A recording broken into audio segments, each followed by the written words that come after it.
Hello दोस्तों, मैं लेकर आ गई हूँ आपके लिए एक बहुत ही जबरदस्त चाइनीज मूवी जो कि भरी हुई है ड्रामा और रोमांस से। But before we start the video, do not forget to like the video and subscribe to my channel. Movie की शुरुआत होती है हमारे मेन लीड जिस्वी से, जो कि रिच और हैंडसम इंसान है। वो एक फॉरेन डिग्री होल्डर है और वाइडी रियल एस्टेट कंपनी का CEO है। नेक्स्ट सीन में हम देखते हैं हमारे फीमेल लीड योंग को, जो अपनी बेस्ट फ्रेंड फिंग के साथ मौजूद थी। उसकी फ्रेंड उससे कह रही थी कि देखो, मेरे बॉयफ्रेंड ने मुझसे 5 लाख युआन ले लिए, उसके बाद उसने मुझसे ब्रेकअप कर लिया। अब वो मुझसे बात करने को तैयार तक नहीं। तुम प्लीज उससे मेरे पैसे वापस ला दो। मेरी फाइनेंशियल कंडीशन तुम्हारे सामने है। अगर मैंने उससे पैसे वापस ना लिए तो मैं बैंकक्रप्ट हो जाऊंगी। तुम जानती हो मुझ पे ऑलरेडी बहुत ज्यादा लोन है। योन उसे कहती है कि बाकी सब तो ठीक है, लेकिन मैं तुम्हारे बॉयफ्रेंड से पैसे कैसे ले सकती हूँ। फिन उसे कहती है कि अगर तुम मेरे लिए इतना नहीं कर सकती तो हमारी फ्रेंडशिप किसी काम की नहीं। तभी योन उससे पूछती है कि तुम्हारा बॉयफ्रेंड कौन है। फिन कहती है कि वो देखो, ये जो जा रहा है ये मेरा बॉयफ्रेंड है, तुम जाके इससे मेरे पैसे मुझे वापस ला दो। तभी योन कहती है कि ठीक है, मैं ट्राई करती हूँ। नेक्स्ट सीन में योंग जिस्वी के पास पहुंच चुकी थी। वो ड्रिंक उठाकर जिस्वी को ऑफर करती है, लेकिन उसके ऊपर ही गिरा देती है, जिस पर जिस्वी इसको कहता है कि तुम्हें पता है कि अटेंशन कैसे ली जाती है, लेकिन मैं तुम्हें बता दूं कि तुम्हारी ये टैक्टिक्स काफी पुरानी और चीप हैं, इसलिए ट्राई मत करो।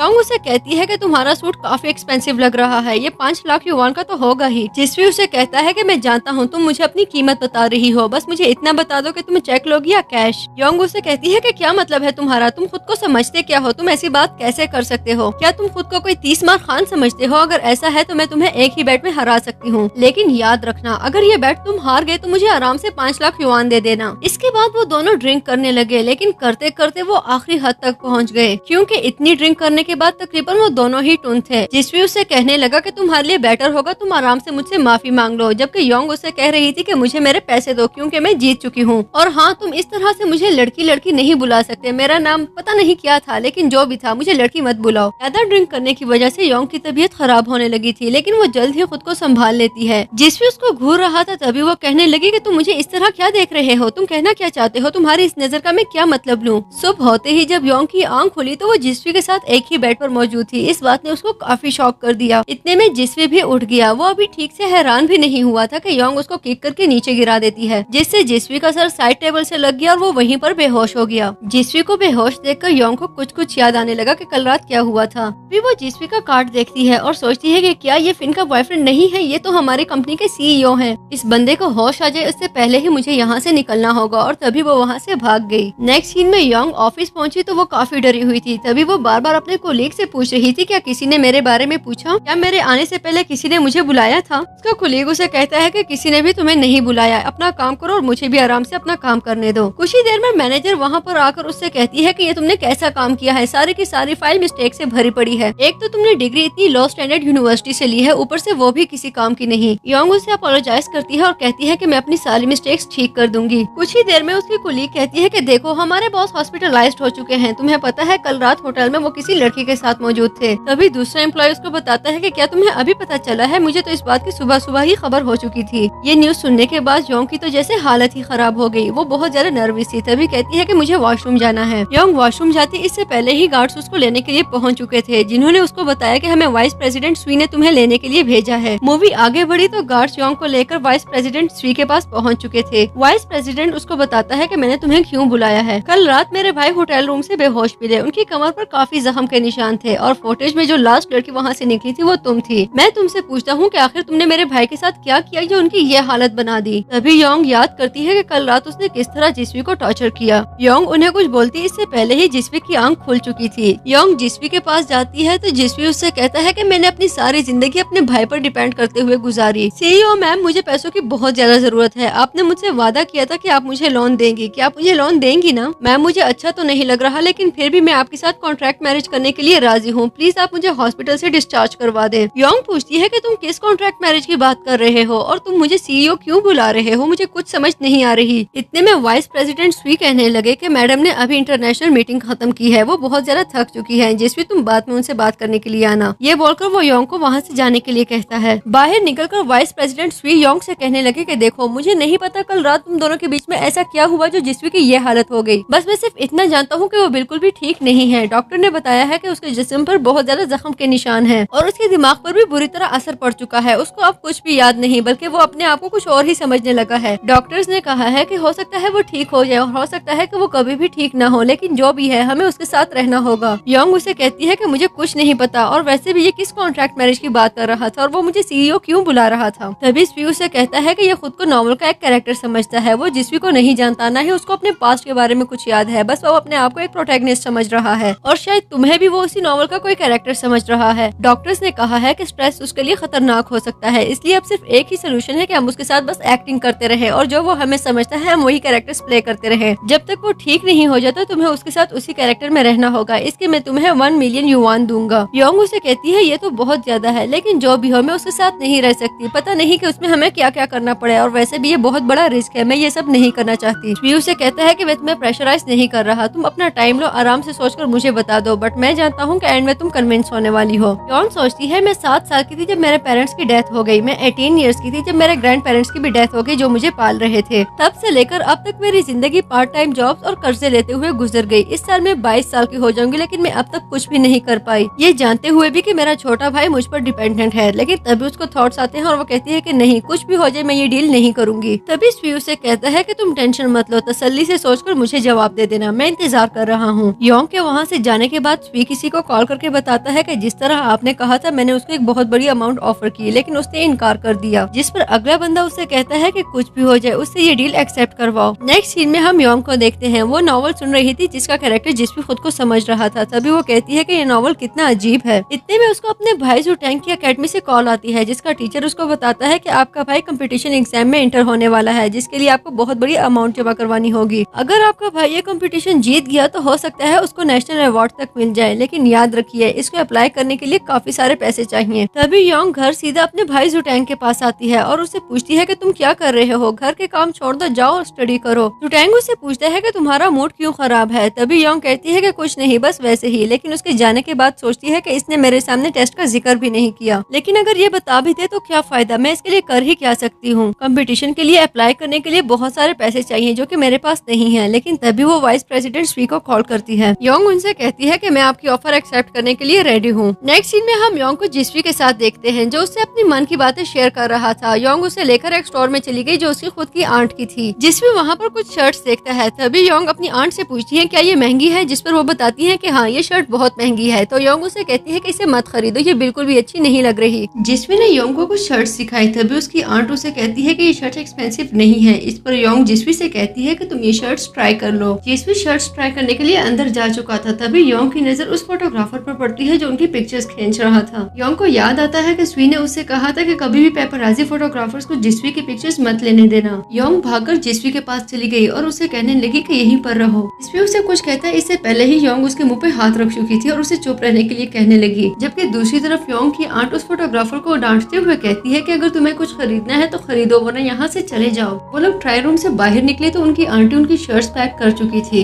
योंग बाहर निकलने ही वाली थी कि वो गिरने लगती है। तभी जिस्वी उसको जल्दी से संभाल लेता है। इतने में बाहर खड़ा फोटोग्राफर जल्दी से उनकी एक पिक्चर क्लिक करता है। योंग उसके पास जाते हुए कहती है कि ये कैमरा मुझे दो, तुमने हमारी पिक्चर क्यों क्लिक की है। योंग उस फोटोग्राफर से कहती है कि तुमने हमारी पिक्चर्स क्यों क्लिक की हैं, अगर तुमने इन्हें किसी भी आर्टिकल में पब्लिश किया तो मैं तुम्हें सू करूंगी। जिस पर फोटोग्राफर उसे कहता है कि तुम जो चाहो कर सकती हो, तुम एक मामूली सी लड़की हो और देखो जो तुम्हारे साथ मौजूद है ये एक बड़ा नाम है। फोटोग्राफर योंग को हिट करने वाला था। इतने में जिस्वी उसको पकड़ लेता है। तभी योंग उसके कैमरे से कार्ड निकालकर वहाँ से भाग जाती है और उसके साथ जिस्वी भी वहाँ से भाग जाता है। योंग जिस्वी को वहाँ से लेकर अपने घर आ जाती है, जहाँ पर वो जिस्वी को डांटती है और कहती है कि ये सब तुम्हारी वजह से हुआ है, सब लोग तुम्हारी वजह से हमें अटेंशन देते हैं। जिस्वी उससे कहता है कि बॉस मुझे माफ कर दे, मैं हमेशा कोशिश करता हूँ कि मेरी वजह से कोई गड़बड़ ना हो, लेकिन हो जाती है। जिस्वी ने योंग के हाथ पर जख्म का निशान देखा तो वो काफी परेशान हो गया और कहने लगा कि मैं अभी दवा लाकर आपके हाथ पे लगा देता हूँ। योंग उसको मना करती है और कहती है कि तुम्हें परेशान होने की जरूरत नहीं, ये मामूली जख्म है और ऐसे जख्म खुद ही भर जाते हैं। लेकिन योंग को तो जैसे जिस्वी से इरिटेशन ही हो रही थी। अपना हाथ छुड़वाकर कहने लगी कि रहने दो, मैं खुद कर लूंगी। जिस्वी उससे पूछता है कि मुझे सच सच बताए कंपनी में क्या चल रहा है। योंग पूछती है कि तुम क्या कहना चाहते हो। तभी जिस्वी कहता है कि मैं समझ चुका हूँ, जो लड़का हमारा पीछा कर रहा था वो कोई पेपराजी फोटोग्राफर नहीं बल्कि वो आपका कर्जदार था जो आपसे अपने पैसे मांग रहा था। वरना आप जैसी औरत जो इतनी बड़ी कंपनी की सीईओ है उसको इतने छोटे घर में रहने की क्या जरूरत। अगर कोई मसला है तो मुझे बता दे, हम दोनों रिलेशनशिप में हैं, इसलिए हमें सारे मसाइल को मिलकर हल करना होगा। योंग कुछ कंफ्यूज हो गई और सोचने लगी कि ये तो सारे सिचुएशन को उलट समझ रहा है। योंग सोचने लगी कि मुझसे बहुत बड़ी मिस्टेक हो गई है, मैं तो इसको लेकर विला जाने लगी थी, लेकिन जुटैंग के इंतजार में मैं यहाँ पर बैठ गई। मैं तो यहाँ पर अपना बैग पैक करने आई थी। तभी उसको स्वी की एडवाइसेस याद आती हैं, जिसने उससे कहा था कि जब तक हम सारी सारी सेटिंग ना कर ले नॉर्मल के मुताबिक, तुम इसको कुछ भी मत बताना। सारी सेटिंग कंपनी खुद करेगी, इसलिए जरूरत से ज्यादा एक्सप्लेनेशन देने की तुम्हें कोई जरूरत नहीं। जिसपे उससे कहता है कि घर जितना भी छोटा हो फर्क नहीं पड़ता, बिल आखिर हम दोनों ने रहना तो एक ही रूम में है। इतने में वहाँ पर जुटैंग आ गया जो पूछने लगा कि मेरे घर में एक मर्द क्या कर रहा है। जुटैंग को देखकर जिसपी भी पूछता है कि हमारे घर में एक मर्द क्या कर रहा है। इस सबसे योंग काफी कंफ्यूज हो गई। नेक्स्ट सीन में योंग उन दोनों के बीच में मौजूद थी और काफी कंफ्यूज थी क्योंकि वो दोनों ही एक दूसरे के बारे में मुसलसल पूछे जा रहे थे। योंग जुटैंग को बताती है कि ये मेरा कुलीग है, आजकल इसे कुछ ज्यादा ही ओवर टाइम करना पड़ रहा है, इसलिए ये मेरे साथ स्टे करेगा। और साथ ही वो जिसवी को समझाने लगी कि तुम आइंदा से ऐसे ही एक्ट करना। हमारे रिलेशनशिप के बारे में मैं अपने भाई को नहीं बता सकती और इसकी कोई भी वजह नहीं है, बस जैसा मैं कह रही हूँ वैसा ही करो। जुटैंग उससे पूछता है कि ये कब तक यहाँ रहेगा। योंग कहती है कि कोई आइडिया नहीं, लेकिन ये कुछ दिन यही रहेगा। जुटैंग पूछता है कि ये कहाँ पर सोएगा, जिस पर योंग कहती है कि ये तुम्हारे रूम में सोएगा। जुटैंग तो जैसे इस बात से चिढ़ ही गया, कहने लगा कि ये मेरे साथ रूम में नहीं सोएगा। तभी योंग उसे कहती है कि कुछ अकल करो, हम दोनों एक रूम में कैसे सो सकते हैं, इसलिए ये तुम्हारे साथ ही सोएगा। योंग जुटैंग से कहती है कि मैं ग्रोसरीज लेने जा रही हूँ, लेकिन मैं तुम दोनों को वार्न करती हूँ कि लड़ना बिल्कुल भी मत। योंग के जाने के बाद जुटैंग जिसवी से कहने लगा कि मुझे तुम्हारे बात करने का अंदाज बहुत बुरा लगता है, मुझे तुम अपनी बहन के रूम के करीब नजर भी ना आओ और ना ही मैं तुम दोनों को अकेले छोड़ूंगा। नेक्स्ट सीन में सभी लोग ब्रेकफास्ट के लिए मौजूद थे। तभी जुटैंग योंग से कहने लगा, मुझे लगा मेरी सिस्टर जानती है कि मुझे एग प्लांट्स नहीं पसंद, लेकिन फिर भी तुमने नाश्ते में वही बनाए। इस पर योंग उसको डांटने लगी और कहती है कि तुम इतने पिकी क्यों हो, जो भी बनता है बस खा लिया करो। जिसपे कहता है कि ब्रदर इन लॉ माइंड मत करना, मुझे लगता है कि मेरी वजह से योंग को यह बनाना पड़ा। जिस पर जुटैंग को बहुत गुस्सा आता है और वो कहता है कि मुझे ब्रदर इन लॉ मत बुलाया करो। जुटैंग के इस रिएक्शन पर योंग भी गुस्सा होने लगी और उसे कहती है कि थोड़ी तमीज कर लो, कल भी मेरे जाने के बाद तुम दोनों ने लड़ाई की थी, हालांकि तुम दोनों अच्छे खासे बड़े हो। तुमने रात को इसको रूम से भी बाहर निकाल दिया, जबकि मैंने बोला भी था कि तुम दोनों रूम को शेयर करोगे। तभी जुटैंग कहता है कि देखे इसने मार के मेरा मुंह सुझा दिया। योंग उससे कहने लगी, मैं जानती हूँ कि तुम कितने बदतमीज हो। तभी जुटैंग कहता है कि इस घर में मेरी बिल्कुल भी जगह नहीं, तुम हमेशा उसी की साइड लेती हो, इसलिए मैं जा रहा हूँ। योंग कहती है कि बेवकूफों जैसी बातें मत करो, यहाँ से निकलकर तुम कहाँ जाओगे। तभी जिसवी कहता है कि प्लीज लड़ो मत, मुझे अच्छा नहीं लग रहा कि तुम दोनों मेरी वजह से लड़ रहे हो। ब्रदर इन लॉ प्लीज मुझे माफ कर दे, मैं आपको इस तरह से हर्ट नहीं करना चाहता था। नेक्स्ट सीन में योंग अपने ऑफिस में मौजूद थी, जहाँ पर असिस्टेंट ने फुल टाइम इंटर्निस की लिस्ट डिस्प्ले की। योंग की कोलीग्स उसको बताने लगे कि देखो इस लिस्ट में इस बार भी तुम्हारा नाम नहीं आया। असिस्टेंट वहाँ आकर सबको एक्सप्लेन करने लगी कि योंग का स्टैंडर्ड काफी लो है, इससे कोई काम ढंग से नहीं होता और न ही ये कभी टाइम पर ऑफिस आती है, इसलिए ये फुल टाइम इंटर्निस में शामिल नहीं हुई। तभी वहाँ पर मैनेजर आकर बताता है कि मिस योंग आपका ऑफिस तैयार हो चुका है, आप आकर अपनी सीट ज्वाइन कर ले। तभी वो बाकी एम्प्लॉयज को भी बताता है कि आज से मिस योंग सेक्रेटरी है। असिस्टेंट मैनेजर से कहती है कि सेक्रेटरी की पोस्ट पर तो मेरी अपॉइंटमेंट होने वाली थी, उस पोस्ट के लिए योंग को किसने चूज किया। जिस पर मैनेजर उसको बताता है कि ये बहुत ही टैलेंटेड लड़की है जिसको बॉस ने खुद ही चूज किया है, और मैं आपसे भी पूछता हूँ कि इतनी हार्ड वर्किंग लड़की को आप फुल टाइम इंटर्नी की पोस्ट क्यों नहीं देती। इस पर योंग भी असिस्टेंट को चिढ़ाने लगी। नेक्स्ट सीन में वाइस प्रेसिडेंट स्वी योंग से पूछते हैं कि जिसवी ऑफिस कैसे आ गया, तुम जानती हो कि वो अपने पास्ट को भुला चुका है, लेकिन वो बिल्कुल नॉर्मल काम कर रहा है, ये कैसे हुआ। योंग कहती है कि ये सब बहुत आसान था, मैंने उसे समझाया कि ये कंपनी मेरी फैमिली ने उसके लिए इन्वेस्ट की है, आज से वो ही इसे संभालेगा, और मैंने उसे ये भी कहा कि एज ए सेक्रेटरी मैं देखना चाहूंगी कि वो किस तरह काम करता है, इसलिए मुझे अपने सेक्रेटरी का रोल दे दो। फिर उसकी अक्लमंदी की तारीफ करता है और उसे अप्रिशिएट करके वहाँ से चला जाता है। योंग मैनेजर के साथ जिसवी के ऑफिस में पहुँचती है, जहाँ पर जिसवी अपना कैरेक्टर अच्छे से निभा रहा था। जिसवी मैनेजर से कहने लगा कि इस प्रोजेक्ट का डिजाइन हमारे स्टैंडर्ड से काफी लो है, इसे दोबारा करके लाओ और इस प्रोजेक्ट की स्पीड को बढ़ाओ, बीच में इतना गैप नहीं आना चाहिए, मैं किसी किस्म की कोताही बर्दाश्त नहीं करूंगा। जिसवी योंग से कुछ डॉक्यूमेंट्स लाने का कहता है। योंग उसको डॉक्यूमेंट्स देकर जाने ही लगी थी, तभी जिसवी उसका हाथ पकड़ के उसे अपने करीब कर चुका था और साथ ही पूछने लगा कि मेरी एक्टिंग तुम्हें कैसे लगी। जिस पर योंग कहती है कि हाँ वो ठीक थी। तभी जिसवी उसे बताने लगा कि मैं बहुत नर्वस था।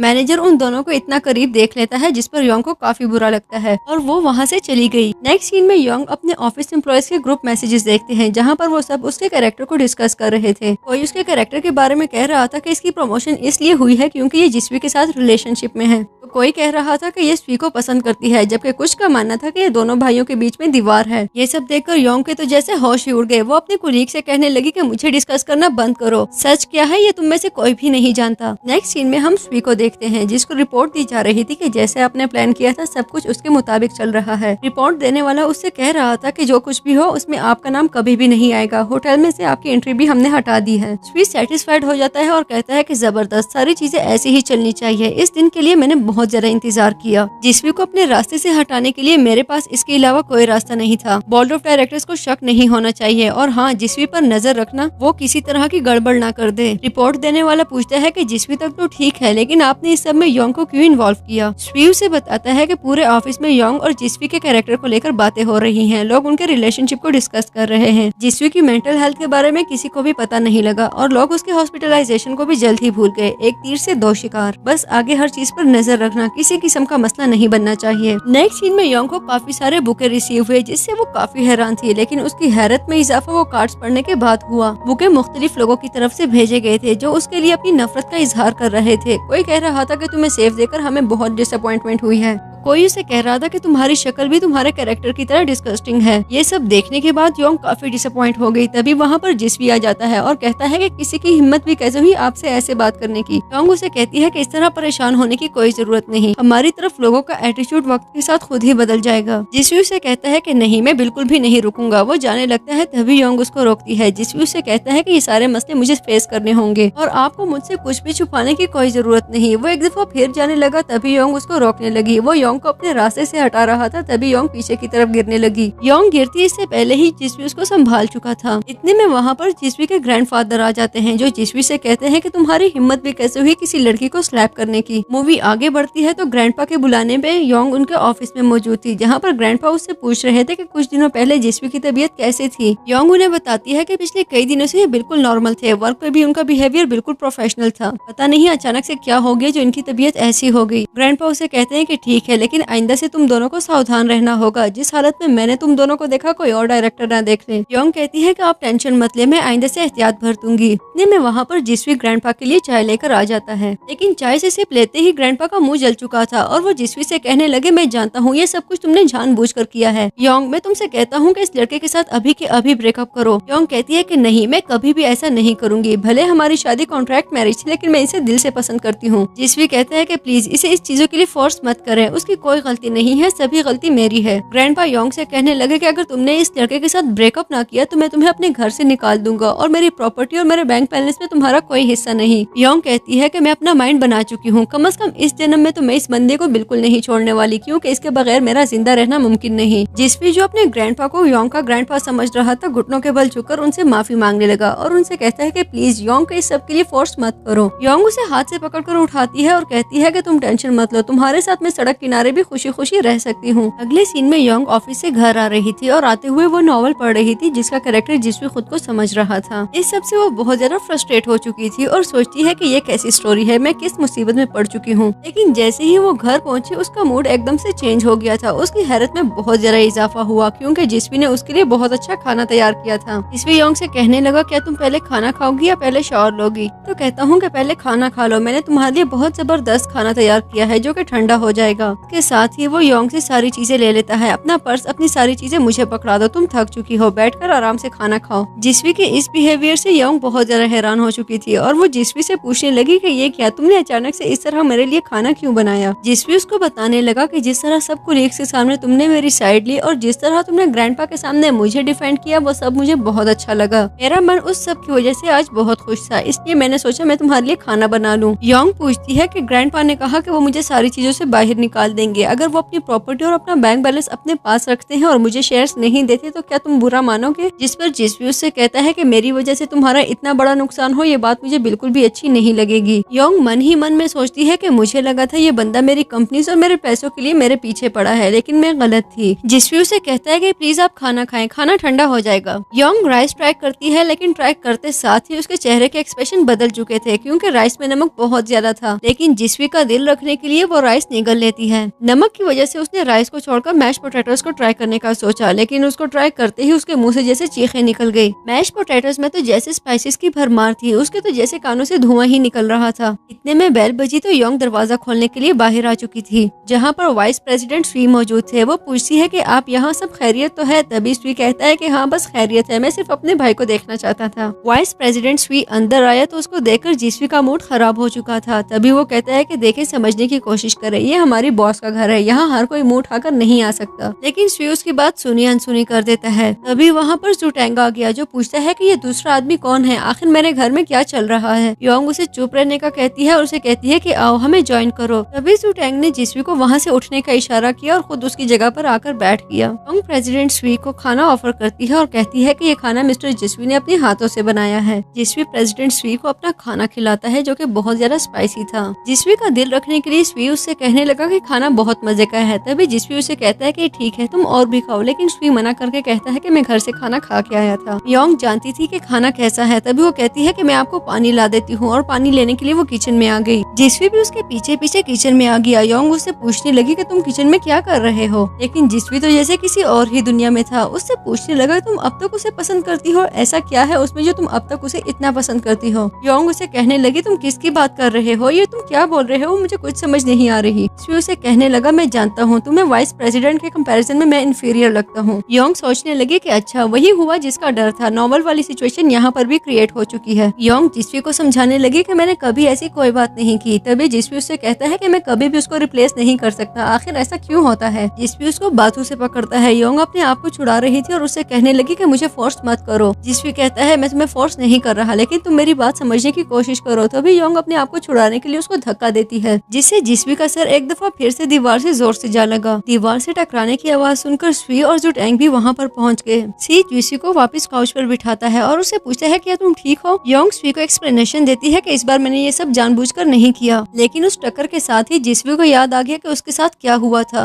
अब वो सारी सिचुएशन समझ चुका था, लेकिन वो इस बात से पजल था कि इस सब के पीछे कौन है। वो मन ही मन में सोचने लगा क्या मुझे नॉर्मल हो जाना चाहिए या अपनी एक्टिंग जारी रखनी चाहिए। ये एक्टिंग इतनी मुश्किल नहीं है, इसलिए मैं इसी को जारी रखूंगा। जुटैंग की शर्ट पर बने हुए पिक्चर को देखते हुए वह एक इमेजिनरी शॉट से योंग पर हमला करता है और कहता है कि तुम एक चुड़ैल हो, शहजादे को मेरे हवाले कर दो। इस पर सभी कंफ्यूज हो गए और समझ गए कि ये अभी तक उसी मेंटल कंडीशन में है। नेक्स्ट सीन में स्वी वहाँ से जाने के लिए निकल चुका था। तभी वो योंग से पूछता है कि मैं जानता हूँ ये सब तुम्हारे लिए बहुत मुश्किल है, लेकिन इसे तुम्हें अच्छे से हैंडल करना होगा। वो योंग से जिस्वी के ऑफिस में बिहेवियर के बारे में पूछता है और उससे पूछता है कि क्या ग्रैंडफादर ने कुछ कहा था। योंग उससे कहने लगी कि नहीं, उन्होंने ऐसा कुछ नहीं कहा। तभी स्वी वहाँ से चला गया। जिस्वी वहाँ पर बैठे सोच रहा था कि देखो मैं किस किस्म की जगह पर रह रहा हूँ, यही दिन देखने थे मुझे। तभी वहाँ पर योंग आ जाती है जो उसे पूछने लगी कि मुझे बताओ तुम अपने नॉवल के कौन से आर्टिकल में हो। जिस्वी उसे बताता है कि मैं नॉवल के आर्टिकल नंबर 39 में रह रहा हूँ, जहाँ पर मुझे जस्टिस के लिए बहुत बड़ी जंग लड़नी होगी। मैं जानता हूँ कि हमारी प्रिंसेस तुम्हारी कैद में है, लेकिन मैं उसको आजाद करवाने के लिए कुछ भी करूंगा। ये याद रखना कि मेरी नजरें तुम पर हैं। नेक्स्ट सीन में जिस्वी योंग के बेड पे सो रहा था। तभी योंग उसके पास आकर कहती है कि तुम यहाँ क्या कर रहे हो, तुम्हें तो बाहर सोफे पे सोना चाहिए था। जिस्वी उसे कहने लगा कि आज से मैं यहीं पर सोऊंगा और तुम बाहर सोफे पे सोओगी। तभी योंग उससे कहती है कि क्यों, क्योंकि तुम्हारी स्क्रिप्ट चेंज हो गई है। तुम्हें लगता है कि तुम्हारे नॉवल के आर्टिकल के साथ साथ हम सब अपनी सारी चीजों को एडजस्ट करेंगे, तो ऐसा कुछ भी नहीं है। यहाँ से उठो और बाहर निकलो। जिस्वी उसे कहता है कि मैं जानता हूँ तुम एक चुड़ैल हो जो अपने जादू के साथ मेरा पीछा कर रही है। योंग उसे हाथ से पकड़ के वहाँ से निकालने लगी। तभी उनकी फैमिली पिक्चर गिरकर टूट गई। जिस्वी अपोलोजाइज करता है, लेकिन योंग उसे कहती है कि यहाँ से निकल जाओ वरना मैं तुम्हारी जान ले लूंगी। मूवी आगे बढ़ी तो योंग जिस्वी के साथ उसके ऑफिस में मौजूद थी और वो जिस्वी से कह रही थी कि देखो मैं इंसान हूँ, कोई जिन नहीं। पिछले 3 दिनों से तुम मुझे काम पे काम दिए जा रहे हो, लेकिन अब मेरी बस हो चुकी है। अगर ऐसा ही चलता रहा तो कुछ ही दिनों में मैं काम के बर्डन की वजह से पिघलने लगूंगी। तभी जिस्वी उसे कहता है कि तुम एक विच हो जिसको कभी थकावट फील नहीं होती। जिस्वी उसे कुछ बुक्स देते हुए कहता है कि 30 मिनट के अंदर इन सारी बुक्स को पढ़ो, इन्हें समराइज करो और मेरे सामने पेश करो। योंग कहती है कि देखो मिस्टर, मैं इंसान हूँ, कोई आर्टिफिशियल इंटेलिजेंस नहीं जो 30 मिनट में इतना सारा काम तुम्हें करके दे दूं।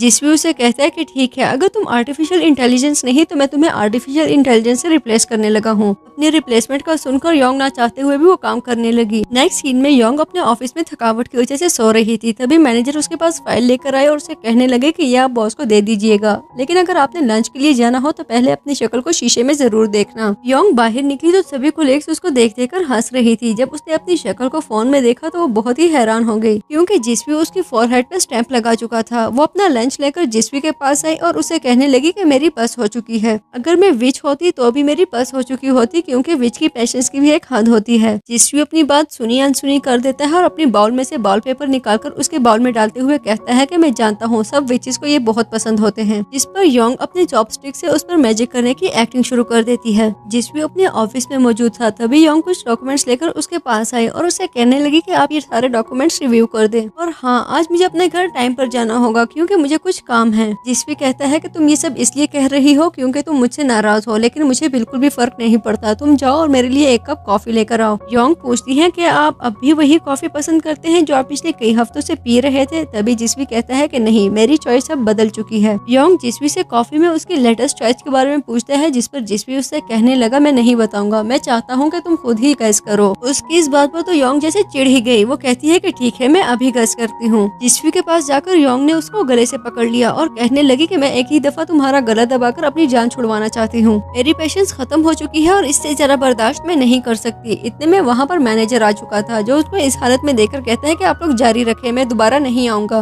लेकिन जिस्वी चिल्ला चिल्लाकर उससे कहता है कि प्लीज मेरी हेल्प करो। मैनेजर के कहने पर योंग उसको छोड़ देती है और वहाँ से निकल जाती है। तभी जिस्वी मैनेजर के पास आकर उससे पूछता है कि ये लड़की इतनी अजीब क्यों है। तभी मैनेजर कहता है कि ये लड़की बिल्कुल भी अजीब नहीं है, कहीं आपने उसको नाराज तो नहीं कर दिया? अगर ऐसा है तो आपको उससे माफी मांगनी चाहिए। तभी जिस्वी कहता है कि मैंने उसको बिल्कुल भी नाराज नहीं किया, बस इसके घर में मुझसे एक फ्रेम टूट गया था। मैनेजर उसे बताता है कि आपने मुझे इन्वेस्टिगेशन करने के लिए कहा था, उसके लिए मैंने एक सीक्रेट एजेंसी को हायर कर दिया है, लेकिन मुझे डर है कि कहीं ये खबर फैल ना जाए। जिस्वी मैनेजर से कहता है कि सीक्रेट एजेंसी को रहने दो, तुम ऐसा करो सारी इन्वेस्टिगेशन अपने अंडर करवाओ। मुझे यकीन है कि इस सब के पीछे कोई अपना ही है। तुम पूरे ऑफिस की सीसीटीवी फुटेज चेक करो और हाँ, उस होटल की भी फुटेज जरूर चेक करना, लेकिन याद रखो कि किसी को कानो कान खबर नहीं होनी चाहिए। लेकिन बाहर से गुजरते हुए असिस्टेंट को देखने के बाद जिस्वी दोबारा अपने कैरेक्टर में आ चुका था और मैनेजर से कहने लगा कि किसी भी तरह हमें उस विच से अपनी जान छुड़ाना होगी। नेक्स्ट सीन में योंग जिस्वी के साथ एक ग्रोसरी स्टोर में मौजूद थी। वो दोनों ग्रोसरी खरीद रहे थे। जिस्वी रेड मीट उठाता है तो योंग उसे रोकती है और कहने लगी, क्या तुम नहीं जानते कि रेड मीट खाने से कैंसर हो सकता है, इसलिए हमें इसको अवॉइड करना चाहिए। जिस्वी ने उसके कहने पर रेड मीट वापस रख दिया और उसने कुछ फिशेज उठाई। तभी योंग उसे कहती है कि तुम फिश कैसे उठा सकते हो, क्या तुम नहीं जानते कि फिश कितनी क्यूट होती है, हम इसको कैसे खा सकते हैं, ये बहुत बड़ा जुल्म है। तभी वो जिस्वी को कहती है कि पीछे हटो, मैं खुद ही ग्रोसरी खरीद लेती हूँ। आगे बढ़कर उसने सबसे पहले स्मॉल फिश उठाई। तभी जिस्वी उसे कहता है कि तुम फिश कैसे उठा सकती हो, अभी तो तुमने कहा कि ये जुल्म है। योंग उसे कहती है कि मैं जानती हूँ कि फिशेस बहुत क्यूट होती है और मुझे फिश बहुत पसंद है, लेकिन मैं इसको बहुत ही ग्रेटिट्यूड के साथ खाऊंगी। वो मजीद आर्ग्यू करते इससे पहले ही एक लड़की वहाँ पर आ गई जो कि जिस्वी को स्वीट ओपा बुला रही थी। वो उसे बताने लगी कि आपको देखने के लिए मैं हॉस्पिटल भी आई थी, लेकिन मुझे किसी ने भी अंदर आने नहीं दिया। जिस्वी उसे कहता है कि तुम परेशान मत हो, अब मैं बिल्कुल ठीक हूँ। योंग जिस्वी से उस लड़की के बारे में पूछती है। तभी जिस्वी उसको बताने लगा कि ये नेबर कंट्री की प्रिंसेस है और मेरे पेरेंट्स ने इसके साथ मेरी एंगेजमेंट करवा दी है, लेकिन प्लीज तुम किसी भी तरह इससे मेरी जान छुड़वा दो, क्योंकि मैं बिल्कुल भी इससे शादी नहीं करना चाहता। योंग पूछती है कि इसके बदले में मुझे क्या मिलेगा। जिस्वी कहता है कि जो भी तुम मांगो।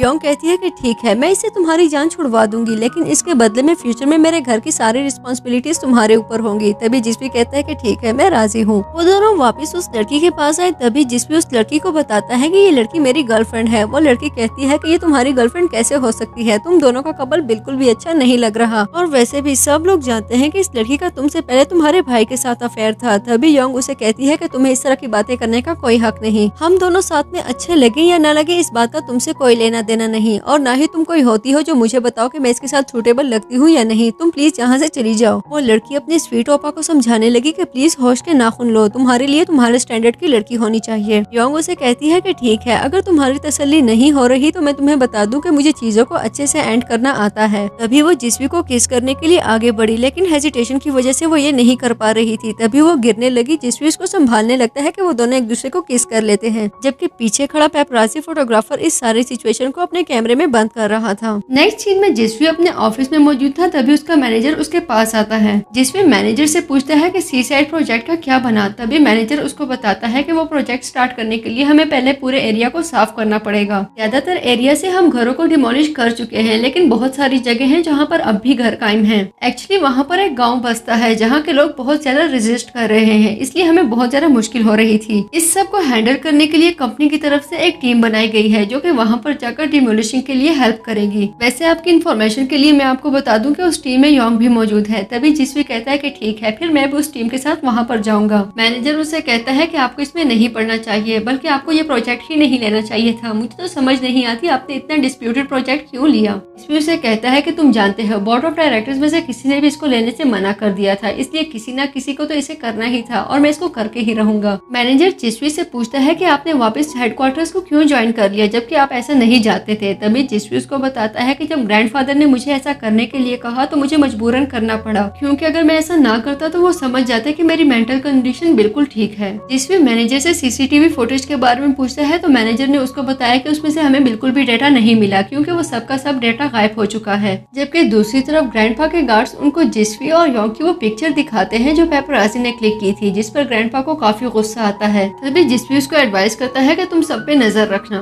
ग्रैंडपा कहते हैं कि मैंने योंग से कहा भी था कि तुम जिसवी के साथ ब्रेकअप करके स्वी का ख्याल रखो, लेकिन इसको देखो क्या करती फिर रही है। ग्रैंडपा अपने गार्ड से कहते हैं मैंने तुम्हें योंग की इन्वेस्टिगेशन करने के लिए कहा था, उसका क्या बना। उनको एक कॉल मिलाकर देते हैं, तभी उनको पता चलता है कि योंग का ताल्लुक किस फैमिली से है। अगले सीन में योंग जिसवी के साथ सी साइड पे मौजूद थी। योंग जिसवी से काफी दूर दूर थी। तभी जिसवी उससे पूछता है कि उस दिन सुपरमार्केट में जो कुछ हुआ क्या उसकी वजह से तुम मुझसे अब तक नाराज हो। योंग उससे कहने लगी कि नहीं, मैं आपसे नाराज नहीं हूँ, मैं सिर्फ क्यूरियस हूँ। मुझे पता चला था कि आपको सी ब्रीज से एलर्जी है, फिर आप यहाँ पर क्यों आए। जिसवी उसे कहने लगा कि ऑफिस में बैठकर जो रिपोर्ट्स हमें मिलती हैं और जो हम खुद एक्सपीरियंस करते हैं इन दोनों में बहुत ज्यादा फर्क होता है, इसलिए मुझे खुद यहाँ पर आना पड़ा। योंग जिसवी से पूछती है कि ऐसा भी क्या होने वाला है, लेकिन जिसवी उसे कुछ नहीं कहता। तभी योंग कहने लगी कि तुम मुझे इग्नोर कर रहे हो और इसकी एक वजह और भी है, लेकिन तुम उसे रहने दो। बस मैं तुम्हें इतना बता दूं कि कुछ भी हो जाए तुम मेरे पीछे ही रहना। ठीक है कि पिछली बार मैंने कुछ गड़बड़ कर दी थी, लेकिन इस बार मैं कुछ भी गलत नहीं होने दूंगी। तभी जिसवी उसे कहने लगा कि तुम्हें हर चीज बहुत ही सिंपल लगती है, लेकिन ऐसा नहीं होता। मूवी आगे बढ़ी तो योंग जिसवी के साथ एक घर के बाहर मौजूद थी। वो लोग नॉक करते हैं, तभी एक ओल्ड लेडी बाहर आई। योंग उन ग्रैनी को बताती है कि एक्चुअली हम यहाँ पर ट्रिप पे आए थे, लेकिन अब हमें ब्रिज के रास्ते का नहीं पता, क्या आप हमें गाइड कर सकती हैं। लेकिन ग्रैनी उनकी हेल्प करने से मना कर देती है। तभी योंग पूछती है कि आगे पीछे के सभी लोग यहाँ से जा चुके हैं, आप अपना घर खाली क्यों नहीं करती। ये सुनने के बाद ग्रैनी जल्दी से अपना गेट बंद करने लगी। तभी योंग की उंगलियां उसी में फंस जाती हैं। ये देखकर ग्रैनी को काफी बुरा फील होता है, इसलिए वो योंग और जिसवी को अपने घर के अंदर बुला लेती हैं। अगले सीन में वो योंग और जिसवी को चाय सर्व कर चुकी थी। जिसवी वो चाय पीने से काफी हेजिटेट कर रहा था। तभी योंग उसे बताती है कि पी लो, ये कप साफ है, बस पुराना है इसलिए अच्छा नहीं लग रहा, लेकिन चाय काफी मजेदार है। जिसवी ट्राई करने के बाद बताता है कि हाँ, चाय वाकई बहुत अच्छी है। इतने में ग्रैनी वहाँ आ चुकी थी। वो योंग को बैंडेज देती है और उनसे पूछने लगी कि तुम लोग यहाँ क्यों आए थे। योंग उन्हें बताती है कि हम यहाँ ट्रिप पे आए थे। तभी ग्रैनी कहती है कि मुझे बेवकूफ मत बनाओ, तुमने हाई हील्स पहनी हुई है और तुम बीच पे आई हो। योंग उन्हें बताती है कि मेरी फोटोज अच्छी हैं, इसलिए मैंने हाई हील्स पहनी हुई है। आपको अंदाजा तो होगा हाई हील्स में पिक्चर्स कितनी अच्छी आती हैं। ग्रैनी कहती है पता नहीं, ये तुम्हारी जनरेशन की थॉट्स है, मैं इस बारे में कुछ नहीं कह सकती। तभी वो पूछती है क्या ये लड़का तुम्हारा बॉयफ्रेंड है। और तभी वो जिसवी को डांटने लगी कि अगर तुम्हारी गर्लफ्रेंड यहाँ हील्स पहनकर आ रही थी तो तुम्हें उसको मना करना चाहिए था, तुम तो जानते हो कि ये एक साइड का इलाका है। हम उन्हें बताने ही वाली थी कि ये मेरा बॉयफ्रेंड नहीं है, लेकिन जिसवी ने उसे रोका और कहने लगा कि ज्यादा बातें मत करो, ऐसा ना हो कि हमारी सिचुएशन खुलकर सामने आ जाए। योंग एक पिक्चर देखती है जिसमें ग्रैंडमा अपने ग्रैंडसन के साथ मौजूद थी। योंग पूछती है कि क्या ये आपका पोता है। उसका जिक्र सुनते ही ग्रैंडमा ने रोना शुरू कर दिया और कहने लगी कि कई साल पहले ये काम के लिए गया था, लेकिन तब से इसकी कोई खबर नहीं मिली। उन्हें कहती है कि आप इस तरह परेशान मत हो।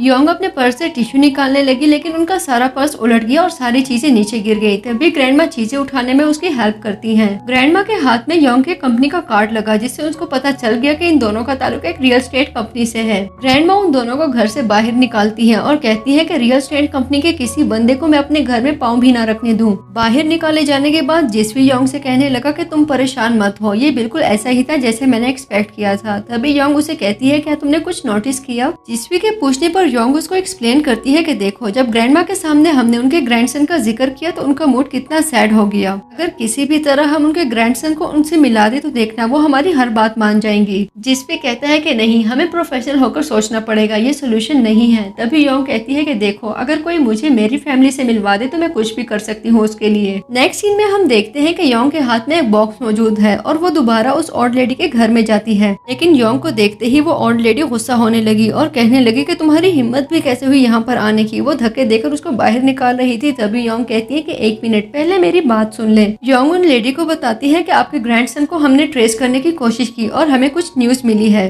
हमें पता चला है कि आपका ग्रैंडसन काम करने के लिए मलेशिया गया था, लेकिन वहाँ पर उसकी तबीयत बहुत ज्यादा खराब हो गई थी और उसकी डेथ हो चुकी है। अब वो हमारे बीच में नहीं रहा, बस उसकी कुछ चीजें हैं जो मैं आप तक पहुँचाना चाहती थी, वो इस बॉक्स में मौजूद है। ये सुनने के बाद ग्रैंडमा बहुत ज्यादा अपसेट हो गई और वो बुरी तरह रोने लगी। तभी योंग उन्हें कहती है कि आपके पोते ने कुछ पैसे भी बचाए थे जो इस कार्ड में मौजूद हैं। योंग उन्हें एक और कार्ड देती है और बताती है कि हमारी कंपनी ने भी आपको कुछ अमाउंट दी है, जिस पर उन आंटी को बहुत गुस्सा आ जाता है और वो कहती है कि क्या तुम हमारे घर को डिमोलिश करने की रकम दे रही हो मुझे। योंग कहती है कि ऐसा कुछ नहीं है, हम सिर्फ इतना चाहते हैं कि आप अपने ग्रैंडसन का अच्छा अच्छा सा फ्यूनरल अरेंज करे। और लेडी उससे माफी मांगने लगी और कहने लगी कि मुझे तुम्हारे साथ इतना अनफेयर बिहेवियर नहीं रखना चाहिए था। मैं एक्चुअली अपने घर को डिमोलिश नहीं करना चाहती थी, क्योंकि मैं चाहती थी कि मेरा ग्रैंडसन जब भी वापस आए मैं यहाँ पर उसके इंतजार में हूँ। मैं नहीं चाहती थी कि मैं कहीं और शिफ्ट हो जाऊँ और वो मुझे ढूंढता फिरे। लेकिन अब जब सारी चीजें इस तरह वाइंड अप हो चुकी है तो मेरे पास यहाँ रहने की कोई रीजन नहीं बची। योंग वापस जिस्वी के पास आई, लेकिन ओल्ड लेडी के गम में वो भी बहुत ज्यादा सैड हो चुकी थी। तभी जिस्वी उसको हक करके उसको तसल्ली देता है। नेक्स्ट सीन में जिस्वी योंग के साथ कंपनी में मौजूद था। तभी मैनेजर आकर उसको बताता है कि डिमोलिशिंग प्रोसेस खत्म हो चुका है, जल्द ही हम अपने प्रोजेक्ट पे काम स्टार्ट करने वाले हैं। ये सुनकर वो दोनों ही बहुत ज्यादा खुश हो गए।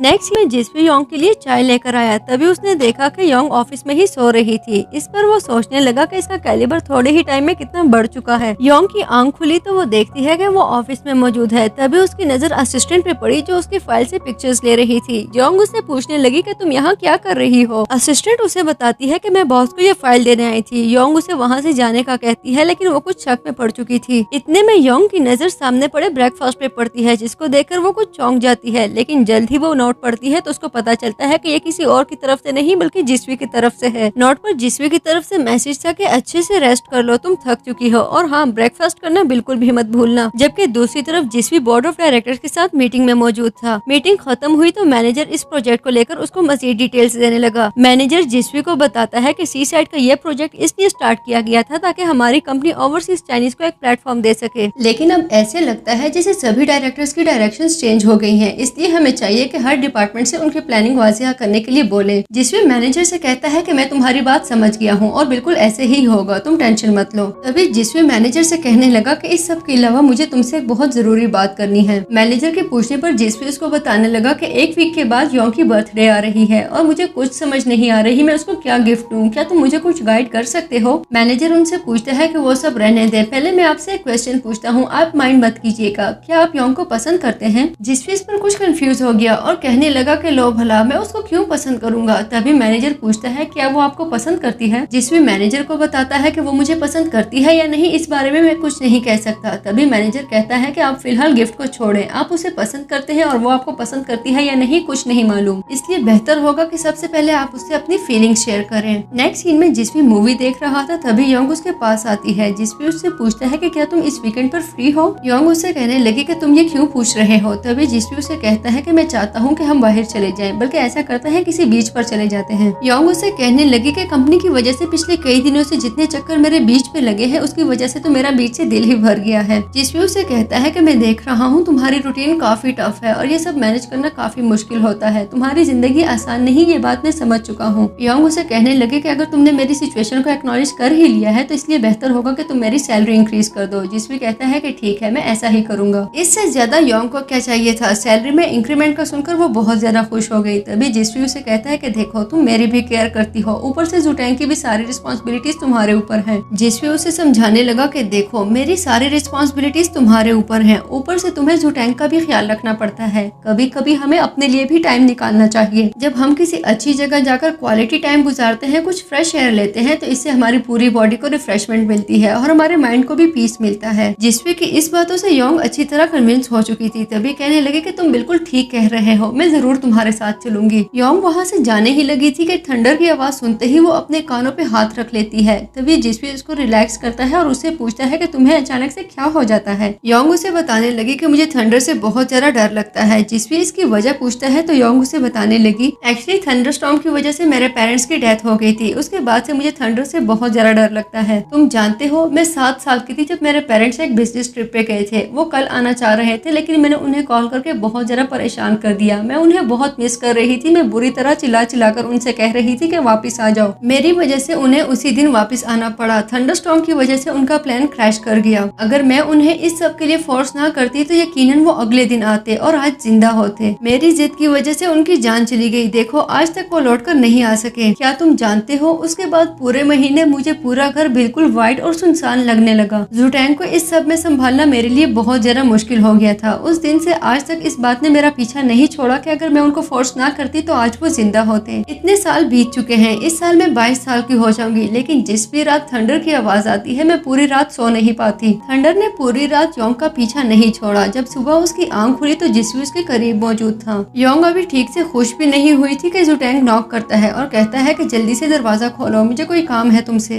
नॉक की आवाज सुनकर योंग हड़बड़ा गई और पूछने लगी कि क्या चाहिए तुम्हें जो सुबह सुबह तुम दरवाजा पीट रहे हो। जू टैंग उससे पूछता है क्या मैं अंदर आ जाऊँ, तभी योंग कहती है कि नहीं, तुम बिल्कुल भी अंदर मत आना, जो चाहिए मुझे बताओ। जू टैंग उसे कहने लगा मुझे लगता है मेरा चार्जर तुम्हारे रूम में रह गया है। तभी योंग कहती है कि सब्र करो, मैं तुम्हें अभी तुम्हारा चार्जर देती हूँ। इतने में वो जिस्वी को क्लोजेट में छुपा चुकी थी। जब उसने दरवाजा खोला तो जू टैंग अंदर आने की जिद करता है और अंदर आ जाता है। जू टैंग योंग से जिस्वी के बारे में पूछने लगा। तभी योंग उसको बताती है कि वो आज सुबह जल्दी ऑफिस चला गया है, तुम यहाँ से बाहर निकलो। जू टैंग उसकी क्लोजेट की तरफ बढ़ने लगा और उसे कहता है कि मुझे यहाँ पर अपना हैट ढूंढना है, लेकिन योंग उसको मना करती है और कहती है कि इसकी हालत बहुत खराब है, तुम इसे मत खोलो। जू टैंग उसे कहता है तुम तो अपना क्लोजेट मुझसे ऐसे बचा रही हो जैसे इसमें कोई बॉम्ब पड़ा हो। तभी योंग कहती है कि मुझे परेशान मत करो, बाहर जाओ यहाँ से। वो उसको धक्के देकर बाहर निकालती है। जू टैंग के जाने के बाद योंग ने अपने क्लोजेट को खोलकर जिस्वी को बाहर निकाला और उसे पूछने लगी कि क्या तुम ठीक हो। जिस्वी कहता है कि हाँ मैं बिल्कुल ठीक हूँ। जिस्वी योंग से कहता है कि कल 3 बजे बीच पर पहुंच जाना। योंग उसे कहती है कि ठीक है मैं पहुंच जाऊंगी। जाने से पहले जिस्वी उससे कहता है कि तुम व्हाइट कलर में बहुत प्यारी लगती हो। जिस्वी के मुंह से अपनी तारीफ सुनकर योंग काफी ज्यादा खुश हो गई। अगले सीन में जिस्वी बीच पे खड़ा योंग का वेट कर रहा था। तभी वो देखता है कि योंग के साथ साथ जू टैंग भी वहाँ पर पहुंच चुका था। जिस्वी योंग से पूछता है कि ये क्या, तुम जू टैंग को अपने साथ क्यों लाई हो। तभी योंग उसे बताती है कि तुमने ही कहा था कि चेंज हमारे लिए बहुत अच्छा रहता है। जू टैंग बेचारा सारा वीक स्कूल जाता है, उसमें पढ़ाई का भी इतना प्रेशर होता है, इसलिए मुझे लगा कि उसको भी मेरे साथ चलना चाहिए। जू टैंग उन दोनों के पास आकर कहने लगा कि भाईजान देखे मैं आपके लिए वाटर गन लाया हूँ, आज हम बहुत फन करेंगे। जिस्वी उसको टोकता है और कहता है कि मुझे भाईजान मत बुलाया करो। तभी जू टैंग कहता है कि मैं आपको क्या बुलाऊं, क्या मैं आपको भैया बुला सकता हूँ। जिस्वी जू टैंग से कहता है कि तुम जरा वहाँ जाओ, मुझे तुम्हारी सिस्टर से कुछ बात करनी है। जिस पर जू टैंग उसे कहता है कि हम दोनों एक ही फैमिली है और हम दोनों को एक साथ ही रहना चाहिए। तभी जू टैंग अपने साथ योंग को लेकर वहाँ से चला जाता है और वो दोनों काफी फन कर रहे थे। जल्द ही जिस्वी भी उनको ज्वाइन कर लेता है और वो तीनों अच्छा खासा एंजॉय कर रहे थे। लेकिन कुछ देर बाद जिस्वी कुछ रेस्ट के लिए चेयर पर बैठ चुका था। तभी मैनेजर उसको मैसेज करके बताता है कि मैंने आपके लिए एक बहुत जबरदस्त गिफ्ट अरेंज कर दिया है, आप टेंशन मत लें। चेयर पर बैठे बैठे ही जिस्वी की आंख लग चुकी थी। तभी योंग उसके पास आई और उसे कहने लगी कि वहाँ दूर कोई सैंड टावर बना रहा है, चलो हम भी उसको एंजॉय करते हैं। जिस्वी क्या तुम सो रहे हो। योंग समझ चुकी थी कि जिस्वी सो चुका है। तभी वो उसको नोज पे टैप करती है जिससे जिस्वी की आंख खुल चुकी थी। जिस्वी योंग से पूछता है कि क्या तुम लोगों ने एंजॉयमेंट कर ली। जिस पर योंग उसे कहती है कि तुम अच्छे इंसान हो, हमें यहाँ बुलाकर खुद सो गए। जिस्वी उससे जू टैंग के बारे में पूछता है जिस पर योंग ने उसे बताया कि वो कन्वीनियंस स्टोर से कुछ आइस लेने के लिए गया है। जिस्वी उसे कहता है कि तुम मेरे साथ चलो, मैं तुम्हें कुछ दिखाना चाहता हूँ। जिस्वी योंग को अपने साथ थोड़ी दूर लेकर जाकर एक आइलैंड दिखाता है और उसे कहता है कि क्या तुम उसे देख सकती हो, मैंने अपना बचपन वहाँ पर गुजारा है और क्या तुम जानती हो कि मैं और मेरे डैड वहाँ पर फिशिंग भी किया करते थे। इसके साथ ही जिस्वी का मूड काफी ऑफ हो गया। तभी योंग उसे कहती है कि तुम परेशान मत हो, तुम्हारा जब भी फिशिंग का दिल करे मुझे बता दिया करो, हम दोनों साथ चलेंगे। इतने में वहाँ पर थंडर की आवाज गूंजने लगी। जिस्वी योंग के कानों पे हाथ रखे उसे संभालने की कोशिश कर रहा था। योंग काफी नर्वस हो चुकी थी। तभी वो जिस्वी से कहती है कि तुम इतना परेशान क्यों हो रहे हो, ये सिर्फ एरोप्लेन की आवाज है, थंडर नहीं है। योंग की इस बात पर जिस्वी कुछ एम्बैरेस हो गया। तभी योंग उसे कहती है कि मुझे कुछ कुछ समझ आ रही है कि तुम मेरे साथ अकेले में टाइम बिताना चाहते थे। जिस्वी उसे कहने लगा कि अब तुम्हें पता चला मैं तुम्हें यहाँ पर क्यों बुला रहा था। जिस पर योंग उसे कहती है कि तुम मुझे सीधे सीधे बोल देते, बात को इतने घुमाने की क्या जरूरत थी। इतने में वहाँ पर जू टैंग आ चुका था जो पूछता है कि तुम दोनों ये क्या कर रहे हो। योंग उसे बताने लगी कि देखो जिस्वी की आंखों में कुछ रेत चली गई है, मैं उसे ही निकाल रही थी। जू टैंग जिस्वी से पूछता है कि क्या तुम मेरी सिस्टर को पसंद करते हो। योंग के इशारे पर जिस्वी उसे कहता है कि नहीं, मैं इसे पसंद नहीं करता। जू टैंग कहता है कि वो मर्द भी क्या मर्द है जो अपनी पसंदीदगी का इजहार नहीं कर सकता, लेकिन मैं तुम्हें बता दूं कि तुम मेरी सिस्टर के साथ अच्छे लगते हो, तुम दोनों का कपल सूट करता है। जिस्वी उससे पूछता है कि हम दोनों को लेकर तुम्हें कोई इश्यू तो नहीं। जिस पर जू टैंग बताता है कि नहीं, मुझे कोई इशू नहीं है। इस बात पर वो दोनों काफी खुश हो गए। मूवी आगे बढ़ी तो योंग अपने रूम में खड़ी थी। उसने व्हाइट ड्रेस पहना था जो जिस्वी ने ही उसे गिफ्ट किया था। योंग बहुत ज्यादा खुश थी और अपने साथ बहुत ज्यादा बातें कर रही थी। तभी जिस्वी उसे कॉल करता है और उसे कहता है कि मुझे माफ कर दो, मैं तुम्हें आज अपने साथ नहीं लेकर जा सकता, एक्चुअली आज मैं बहुत ज्यादा बिजी हूँ। जिस्वी योंग से पूछने लगा कि क्या तुम नेक्स्ट संडे की शाम को फ्री हो। योंग सोचने लगी कि नेक्स्ट संडे को तो मेरी बर्थडे है। तभी वो जिस्वी से पूछती है कि आखिर चल क्या रहा है, तुम क्या प्लान कर रहे हो। योंग जिस्वी को बताती है कि हाँ मैं फ्री हूँ, क्या तुम मुझे दोबारा किसी बीच पर लेकर जाओगे। तभी जिस्वी उसको बताता है कि नहीं, इस बार हम एक बीच रेस्टोरेंट पर जाने वाले हैं। जिस्वी योंग से उस ड्रेस के बारे में पूछता है तो योंग उसको बताती है कि वो ड्रेस मुझे बहुत ज्यादा पसंद आया, मुझे समझ नहीं आ रही कि मेरी चॉइस को तुमने इतने अच्छे से कैसे जान लिया। योंग तो समझो जैसे 7वें आसमान पे उड़ रही थी। साथ ही वो कैलेंडर पे अपनी सेकंड डेट को मार्क करने लगी। नेक्स्ट सीन में योंग एक रेस्टोरेंट में मौजूद थी। वो शीशा देखकर अपनी खूबसूरती की तसल्ली करती है और फिर जिस्वी का वेट करने लगी। कुछ टाइम गुजरने के बावजूद भी जब जिस्वी वहाँ पर ना आया तो योंग परेशान होने लगी। लेकिन ये क्या, जिस्वी की बजाय वहाँ पर वाइस प्रेसिडेंट स्वी मौजूद थे। योंग स्वी से वहाँ आने का रीजन पूछती है तो स्वी उसको बताता है कि मुझे यहाँ पर जिस्वी ने बुलाया। ऐसे लगता है जैसे वो हम दोनों से कोई बात करना चाह रहा है। तभी योंग को जिस्वी की कॉल आती है जो उसको बताता है कि कंपनी में कुछ अर्जेंसी आ गई है जिसकी वजह से मैं वहाँ नहीं आ सकता, तुम कुछ टाइम मेरा वेट करो।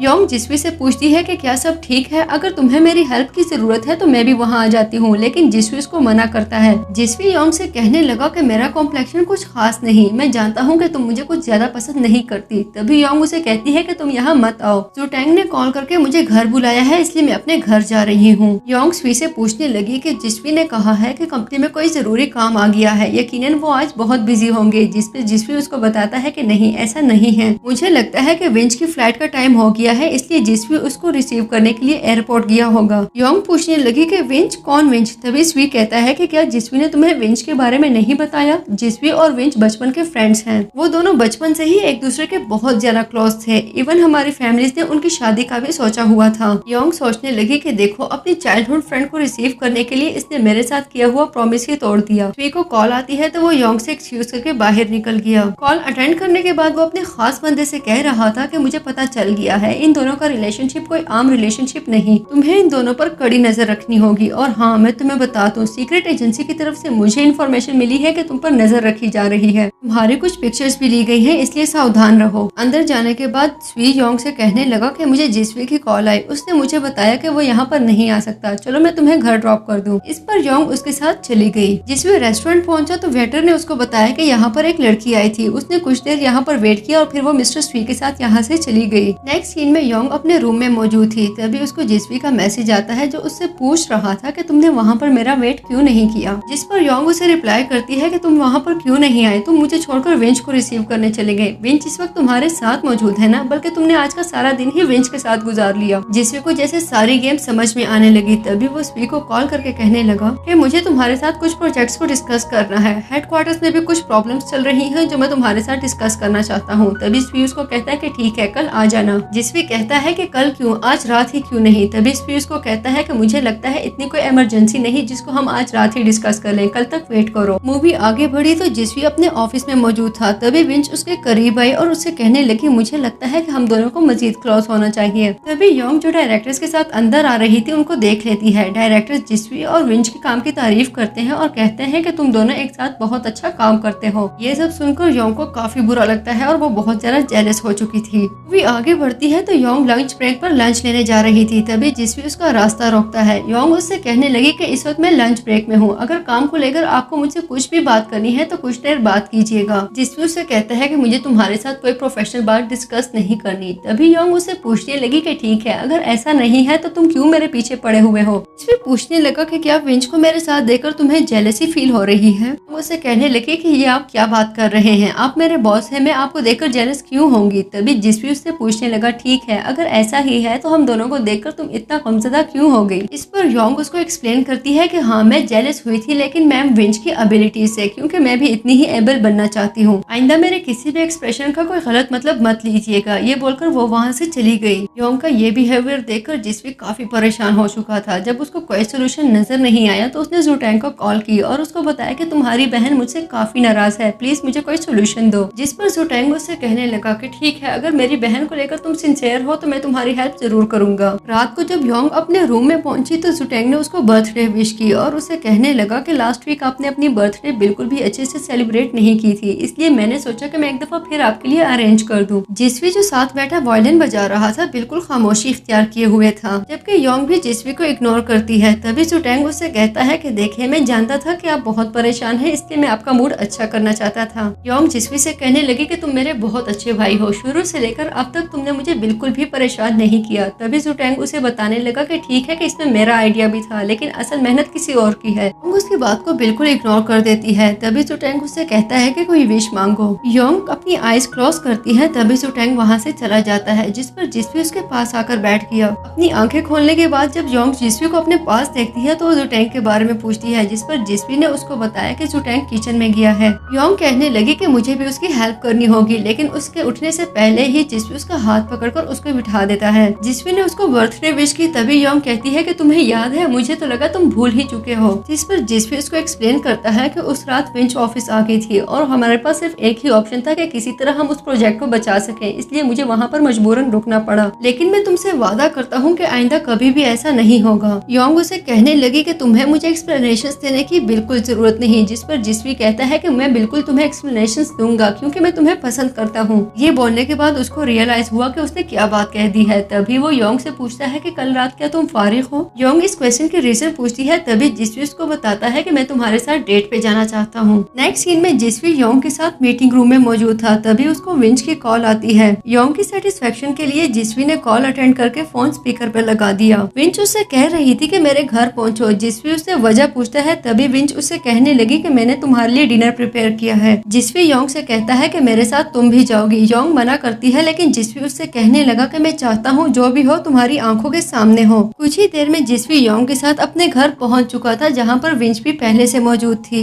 जिसवी योंग को खाना सर्व कर रहा था, जिससे विंच को काफी गुस्सा आता है और वो कहने लगी कि मुझे याद है मैंने सिर्फ तुम्हें इनवाइट किया था। इस पर जिसवी उससे कहने लगा, जहाँ तक मुझे याद है मैंने तुम्हें इनवाइट ही नहीं किया, तो तुम मेरे घर पे क्या कर रही हो। विंच जिसवी को वाइन का एक ग्लास देती है और कहती है, क्या तुम्हें याद है जब मैं फ्रांस में स्टडीज कर रही थी और तुम फ्रांस आए थे, तब मैं तुम्हें बहुत ज्यादा पसंद किया करती थी। तब हमने एक बोतल पी थी, वाइन की वो बोतल मुझे आज तक दोबारा नहीं मिल सकी, लेकिन आज बहुत ढूंढने के बाद मुझे उसकी सिर्फ एक ही बोतल मिली है। जिस पर जिसवी उससे कहने लगा कि अनफॉर्चुनेटली उस वाइन का तो मुझे टेस्ट तक भूल चुका है और ना ही मुझे उसका नाम याद है। विंच उससे कहने लगी कि तुम झूठ बोल रहे हो, वो तुम्हारी फेवरेट वाइन थी। मैंने डिनर में जो डिशेस बनाई है ये सारी तुम्हारी फेवरेट थी। अगर तुम कहो कि ये तुम्हें अच्छी नहीं लगी तो तुम झूठ बोल रहे हो। इस पर योंग उससे कहने लगी कि मैम विंच, आपको इस बात को समझना होगा कि समय के साथ सभी लोगों की चॉइसेस बदल जाती हैं। पहले मुझे मशरूम्स बहुत ज्यादा पसंद थी, लेकिन अब मैं खाने में सबसे ज्यादा रिब्स प्रेफर करती हूँ। विंच उसे कहती है, तुम्हें नहीं लगता कि तुम जिसवी को कुछ ज्यादा ही जानती हो। तभी योंग उसे कहने लगी कि मैं जिसवी की सेक्रेटरी हूँ, उनकी नेचर को जानना मेरी जॉब का हिस्सा है। ये सब देखने के बाद विंच को बहुत ज्यादा गुस्सा आ गया। जब उसको और कुछ न सूझी तो वो उठकर जिसवी के पास आ गई। विंच जिसवी का चेहरा साफ करते हुए कहने लगी कि देखो तुम आज भी बिल्कुल वैसे ही खाना खाते हो जैसे कुछ साल पहले खाते थे। विंच को इस तरह से जिसवी के करीब देखकर योंग बहुत ज्यादा नर्वस हो गई और वो सूप अपने ऊपर ही गिरा देती है। तभी जिसवी अपना नैपकिन उठाकर योंग को देने लगा। इतने में जिसवी योंग को वहाँ से चलने का कहता है। नेक्स्ट सीन में योंग अपनी शर्ट चेंज करके नीचे आ रही थी, तभी वो जिसवी और विंच की कॉन्वर्सेशन सुन लेती है, जहाँ पर विंच जिसवी से कह रही थी कि मैं जानती हूँ तुम्हारी याददाश्त वापस आ चुकी है और तुम उस लड़की से झूठ बोल रहे हो, लेकिन तुम आखिर कब तक इस बात को छुपाओगे। और ये भी सोचो जब उस लड़की को पता चलेगा तो उसका रिएक्शन क्या होगा। जिस पर जिसवी उसे कहता है कि मैं जो भी करूँ इससे तुम्हें कोई गर्ज नहीं होनी चाहिए, तुम अपने काम से काम रखा करो, मेरे मामलात में पढ़ने की तुम्हें कोई जरूरत नहीं। ये सुनने के बाद योंग को जिसवी के वो वादे याद आए जहाँ पर वो कह रहा था कि मैं कभी भी तुमसे आइंदा झूठ नहीं बोलूंगा। नेक्स्ट सीन में जिसवी अपने मैनेजर के साथ डिस्कस कर रहा था कि योंग के मूड को क्या हुआ। कल रात उसने मेरे घर पे डिनर किया, पहले उसका मूड बिल्कुल ठीक था, लेकिन पता नहीं अचानक से उसके मूड को क्या हो गया। मैनेजर उससे पूछता है कि कहीं आपने उसे कुछ ऐसा तो नहीं कह दिया जो उसको बुरा लगे, या कहीं विंच ने उसे कोई बात तो नहीं बता दी। जिसवी उसे कहता है कि पता नहीं, पहले तो उसका मूड बिल्कुल ठीक था, अचानक से क्या हो गया जो उसका मूड इतना खराब हो चुका था। इतने में योंग वहाँ पर कॉफी लेकर आ जाती है, जिसको पीने के बाद जिसवी कहता है कि तुमने इसमें क्या मिलाया, मेरी आवाज को क्या हो गया है। उसकी इस बात पर योंग हंसने लगी। नेक्स्ट सीन में जिसवी अपने मैनेजर के साथ मौजूद था, जो मैनेजर से पूछ रहा था कि तुम्हें यकीन है कि योंग यहाँ पर नहीं है। मैनेजर उसे कहता है कि नहीं, योंग यहाँ पर नहीं है, मैंने उसे किसी काम से भेजा है। जिसवी मैनेजर से कहने लगा कि प्लीज मेरी हेल्प करो, मुझे इस बात को एनालाइज करना होगा कि योंग मुझसे क्यों नाराज है, उसका बिहेवियर मुझे बहुत अजीब लग रहा है। मैनेजर उससे कहता है कि आपने मुझे बताया कि कल रात योंग का बिहेवियर पहले ठीक था, लेकिन कुछ ही टाइम में उसका मूड ऑफ हो गया। आप याद करके बताएं कि इस बीच में ऐसा क्या हुआ होगा। जिस पर जिसवी उससे कहने लगा कि कुछ भी नहीं हुआ था, उसकी शर्ट गंदी हो गई, मैंने उसको चेंज करने के लिए अपनी शर्ट दी, लेकिन जल्द ही उसको अपनी और विंच की होने वाली कॉन्वर्सेशन याद आती है। कहीं ऐसा तो नहीं कि योंग ने हमारी सारी बातें सुन ली थी। कुछ ही देर में योंग जिसवी के ऑफिस में उसको फाइल देने आई, तभी जिसवी उसे कहता है कि तुम यहाँ पर बैठो, मुझे तुमसे कुछ जरूरी बात करनी है। योंग पूछने लगी कि तुम्हें मुझसे क्या बात करनी है। तभी जिसवी उससे कहता है कि देखो, तसल्ली रखो और आराम से मेरी बात सुनो, मैं तुमसे कुछ शेयर करना चाहता हूँ। जिसवी अपनी बात शुरू ही करने वाला था, तभी योंग को कॉल आती है। जुटैंग के टीचर उसको बता रहे थे कि जुटैंग ने कल एकेडमी की क्लासेस अटेंड नहीं की। ये सुनने के बाद योंग काफी परेशान हो गई और वो कहने लगी कि जुटैंग ऐसा कैसे कर सकता है, आप बिल्कुल भी परेशान ना हो, मैं उसकी अच्छी खासी क्लास लूंगी। कल उसने मुझे मुझसे कहा था कि वो अपनी एकेडमी जा रहा है, पता नहीं वो कहाँ गया, लेकिन आप टेंशन मत ले, मैं इस बात का सुराग लगा लूंगी। वो मुझसे कभी भी झूठ नहीं बोल सकता। जो भी मुझसे झूठ बोलने की कोशिश करेगा मैं उसकी गर्दन मरोड़ दूंगी।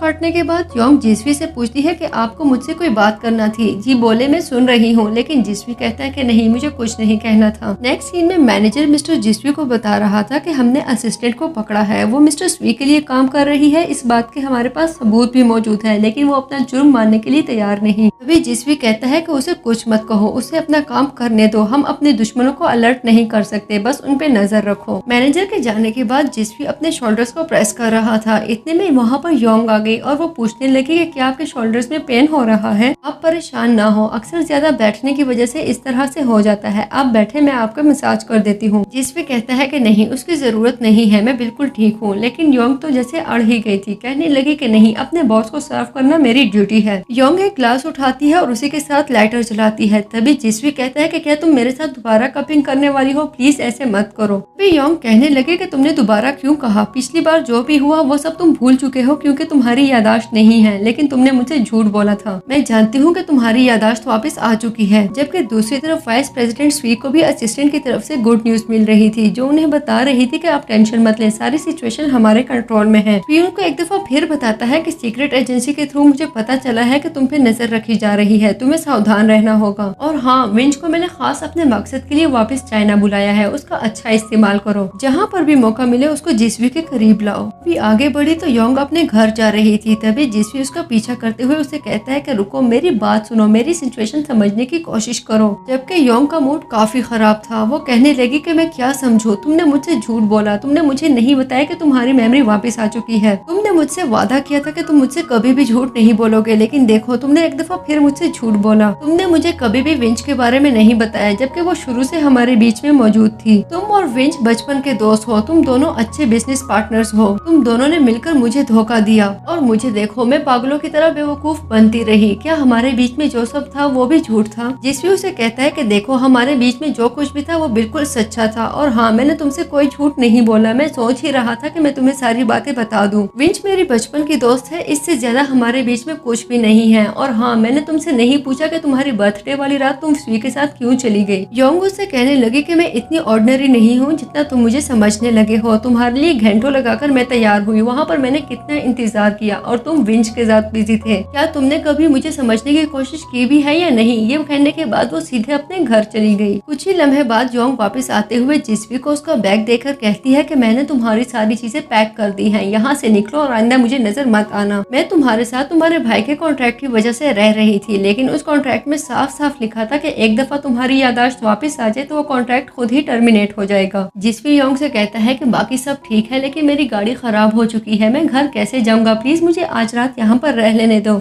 पर योंग उससे कहने लगी कि ठीक है, अगर तुम्हारी कार खराब है तो किसी टैक्सी में चले जाओ, लेकिन मेरी जान छोड़ो। जिस पर जिस्वी उससे कहता है कि मैं टैक्सी में नहीं जा सकता, मैं किसी के साथ भी गाड़ी शेयर नहीं कर सकता। योंग उससे कहने लगी कि अगर गाड़ी शेयर नहीं कर सकते तो किसी बाइक पर चले जाओ। तभी जिस्वी कहता है कि प्लीज यार, मुझ पे तरस खा लो, मेरा घर यहाँ से 30 किलोमीटर के फासले पर है, मैं बाइक पर कैसे जा सकता हूँ। तभी योंग गुस्से में उसको एक छड़ी देते हुए कहती है कि अगर ऐसा ही है तो कोई जादू कर लो, वैसे भी तुम्हें विचेस का बहुत शौक था। पीछे खड़ा जुटैंग ये सारी बातें सुन रहा था। योंग की जैसे ही उस पे नजर पड़ी, उससे पूछने लगी कि तुम क्या सुन रहे हो, तुम्हारे साथ क्लासेस स्किप करने का हिसाब भी अभी बाकी है मेरा। जिस्वी अपने ग्रैंडपा को कॉल करते हुए उनसे सीक्रेट एजेंसी के बारे में पूछना चाह रहा था, लेकिन ग्रैंडपा तो पहले ही तपे हुए थे। ग्रैंडपा जिस्वी से कहने लगे तुम्हारी हिम्मत भी कैसे हुई योंग बेटी को परेशान करने की। जिस पर जिस्वी उनसे पूछता है कि आप योंग को बेटी क्यों बुला रहे हैं। ग्रैंडपा कहने लगे मैं तुम्हें बताना ही भूल गया, योंग मेरे बचपन के फ्रेंड लिन की ग्रैंड डॉटर है। जब कंपनी से मुझे तुम्हारे और उसके अफेयर के बारे में पता चला तो मैंने उसके बैकग्राउंड की इन्वेस्टिगेशन करवाई, जिसके थ्रू मुझे ये सब पता चला, लेकिन मैं तुम्हें बता नहीं सका क्योंकि तुम कभी भी फ्री नहीं होते। अगर वो मेरे फ्रेंड की ग्रैंड डॉटर ना होती तो मैं कभी भी उसको तुम्हारे करीब ना आने देता। और तुमने भी मुझे बहुत परेशान किया हुआ था। तुम्हारे पास्ट का रिकॉर्ड बहुत खराब है, लेकिन मुझे खुशी है कि अब तुम संभल चुके हो। लेकिन मैं तुम्हें बता दूं कि तुम योंग को परेशान करने के बारे में सोचना भी मत। जब हम किसी को पसंद करते हैं तो हमें किसी भी तरह से उसको खुश रखना होता है। मैं तुम्हें हमारे खानदान की नाक कटवाने की इजाजत बिल्कुल भी नहीं दूंगा। इस पर जिस्वी उनसे कहता है कि आप परेशान मत हो, ये मेरा मामला है और मैं इसको अच्छे से हैंडल करूंगा।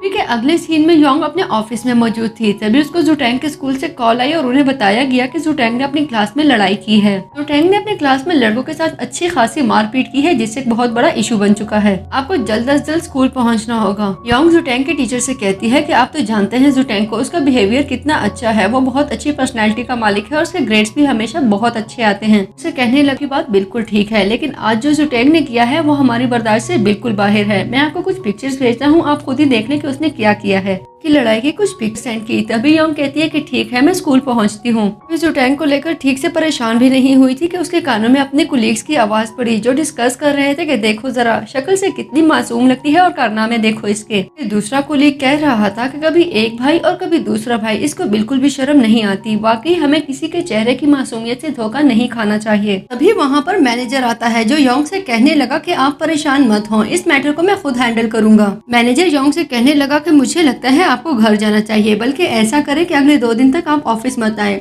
तभी योंग पूछती है कि क्या तुम मुझे सस्पेंड कर रहे हो, मुझे जिस्वी से मिलना होगा, मैं खुद उससे बात करती हूँ। योंग ने नोटिस बोर्ड पर अपनी बोल्ड पिक्चर्स देखी तो उसने वो जल्दी से उतार ली। तभी मैनेजर उसका रास्ता रोककर कहता है कि देखिए, मैं सारी बात आपसे खुलकर नहीं कर सकता, लेकिन सिचुएशन समझने की कोशिश करें। नेक्स्ट सीन में योंग ऑफिस से अपने घर जा रही थी जब बहुत ज्यादा बारिश की वजह से उसको एक जगह पर रुकना पड़ा। थंडर की वजह से उसे बहुत ज्यादा डर लग रहा था। तभी उसको याद आता है कि हमेशा किस तरह जिस्वी ने थंडर में उसको रिलैक्स करने की कोशिश की। ऐसी सिचुएशन में वो जिस्वी को बहुत मिस कर रही थी। तभी वहाँ पर वाइस प्रेसिडेंट स्वी आ जाता है। स्वी योंग को इस तरह से परेशान होता देखकर कहने लगा कि चलो मैं तुम्हें तुम्हारे घर छोड़ाता हूँ। वो दोनों साथ चलने लगे। तभी जिस्वी, जो कि उसको वहाँ पर बचाने के लिए आया था, उनको देख लेता है। स्वी योंग को लेकर अपने घर पहुँच गया था, जहाँ पर वो दोनों ड्रिंक कर रहे थे। स्वी योंग से कहता है कि कल एक बहुत अजीब बात हुई, लेकिन तुम टेंशन मत लो, मैं इस सब चीजों की इन्वेस्टिगेशन करवाऊंगा। योंग उससे पूछती है कि क्या तुम मुझ पे यकीन करते हो। तभी स्वी कहता है कि यकीन का तो पता नहीं, लेकिन मैं तुम्हारी साइड पे हूँ, इसलिए तुम परेशान मत हो। तभी स्वी को जिस्वी की आवाज आती है। वो बाहर आता है तो जिस्वी से कहने लगा कि तुम्हें तुम्हारी असिस्टेंट नहीं मिली तो उसको ढूंढने के लिए यहाँ तक पहुँच गए हो। जिस्वी उससे कहने लगा कि अपनी बकवास बंद करो, मैंने अपनी आंखों से तुम दोनों को एक साथ जाते हुए देखा है। वो लड़की है और रात के इस पहर तुम्हारे साथ रूम में अकेली मौजूद है। तुम्हें नहीं लगता कि ये सब कुछ बिल्कुल भी ठीक नहीं। तभी स्वी कहता है कि रुको, यहाँ पर उसका मूड बिल्कुल भी ठीक नहीं है और मैं नहीं चाहता कि तुम उसे परेशान करो। उसका मूड ठीक करने के लिए मैंने उसके साथ 2 ड्रिंक्स भी ली हैं। अब मैं नहीं चाहता कि तुम दोबारा से उसका मूड खराब करो। लेकिन जिस्वी उसको आगे से हटाकर अंदर चला जाता है।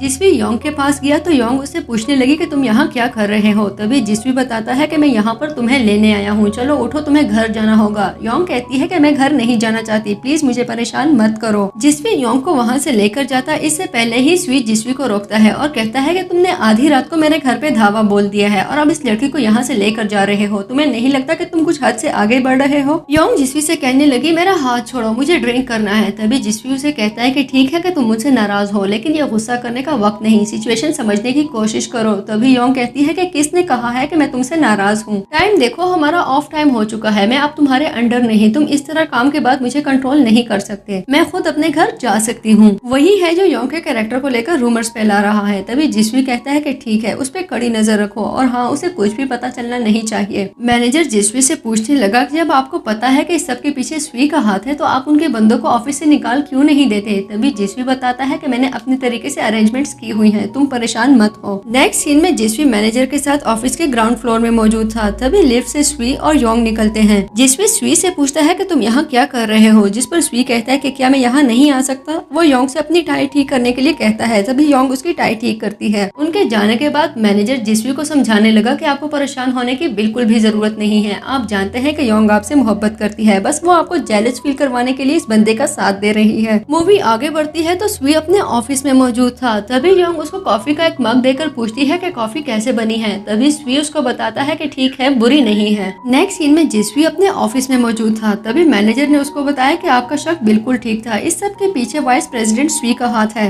योंग कहती है कि एक्चुअली मैंने आपको मिस्टर जिस्वी के टाइप की कॉफी बना दी, मुझे लगा आपको भी अच्छी लगेगी। स्वी योंग से कहता है कि मेरे शोल्डर्स में पेन हो रहा है, मेरे शोल्डर्स को प्रेस कर दो। लेकिन योंग ऐसा करने से मना कर देती है और कहती है कि मैं ऐसा नहीं करना चाहती। स्वी कहता है कि तुम्हें लगता है कि तुम मुझे इनकार कर सकती हो, मुझे लगता है कि तुम्हें मेरे ऑर्डर्स को मानना होगा, जल्दी आओ और मेरे शोल्डर्स प्रेस करो। तभी योंग उसके शोल्डर्स को प्रेस करने लगी। जिसवी जो बाहर खड़ा ये सब देख रहा था उसका तो जैसे पेशेंस ही खत्म हो गया। वो ऑफिस में इंटर होकर योंग को वहाँ से जाने का कहता है, लेकिन योंग उसे कहने लगी कि मैं आपकी असिस्टेंट नहीं हूँ, आप मुझे ऑर्डर नहीं दे सकते। जिसवी उससे कहने लगा कि भले तुम मेरी असिस्टेंट ना हो, लेकिन तुम जानती हो कि तुम इस ऑफिस की एम्प्लॉय हो, इसलिए वर्किंग आवर्स में तुम्हें मेरे ऑर्डर्स किसी भी तरह मानने होंगे। स्वी जिसवी से कहने लगा, तुम्हें नहीं लगता कि तुम अपने पावर को मिसयूज कर रहे हो? अपनी पोजीशन को तुम्हें इस तरह से अब्यूज नहीं करना चाहिए। इसके बाद वो दोनों ही ग्रैंडपा का फेवर लेने के लिए उनको कांटेक्ट करने लगे। नेक्स्ट सीन में योंग स्वी के साथ उसके घर पे मौजूद थी। स्वी उसको बताता है कि मैंने अपनी आंट से बोलकर तुम्हारे लिए एक बहुत ही स्पेशल डिश बनवाई है, ये तुम्हें कैसे लगी? योंग बताती है कि ये डिश बहुत ही अच्छी है। तभी वहाँ पर जिसवी आकर बैठ जाता है, जिससे विंच कहती है कि मुझे लगता है तुम्हें मुझे ज्वाइन करना चाहिए। वो दोनों एक साथ बैठ गए। तभी वहाँ पर जिसवी की कजन आ गई, जो जिसवी से कहती है कि शुक्र है मुझे तुम्हारी शक्ल तो देखने को मिली, कितने दिनों बाद मैं तुम्हें यहाँ पर देख रही हूँ। जिसवी उससे पूछने लगा कि तुम यहाँ क्या कर रही हो? तभी उसकी कजन उसको बताती है कि मैं यहाँ तुम लोगों से मिलने आई हूँ, वैसे भी अगर योंग जैसे लोग यहाँ आ सकते हैं तो मैं क्यों नहीं। उसकी इस बात पर स्वी उसको एक्सप्लेन करता है कि योंग को यहाँ पर मैंने खुद इनवाइट किया है और वैसे भी मैं खाना खाने के बाद इसको ग्रैंडपा के पास लेकर जाने वाला हूँ। योंग पूछने लगी कि मुझे क्यों ग्रैंडपा के पास लेकर जा रहे हैं। तभी स्वी कहता है कि तुम्हें डर है कि मैं तुम्हें कोई बड़ी न्यूज ना दे दूं।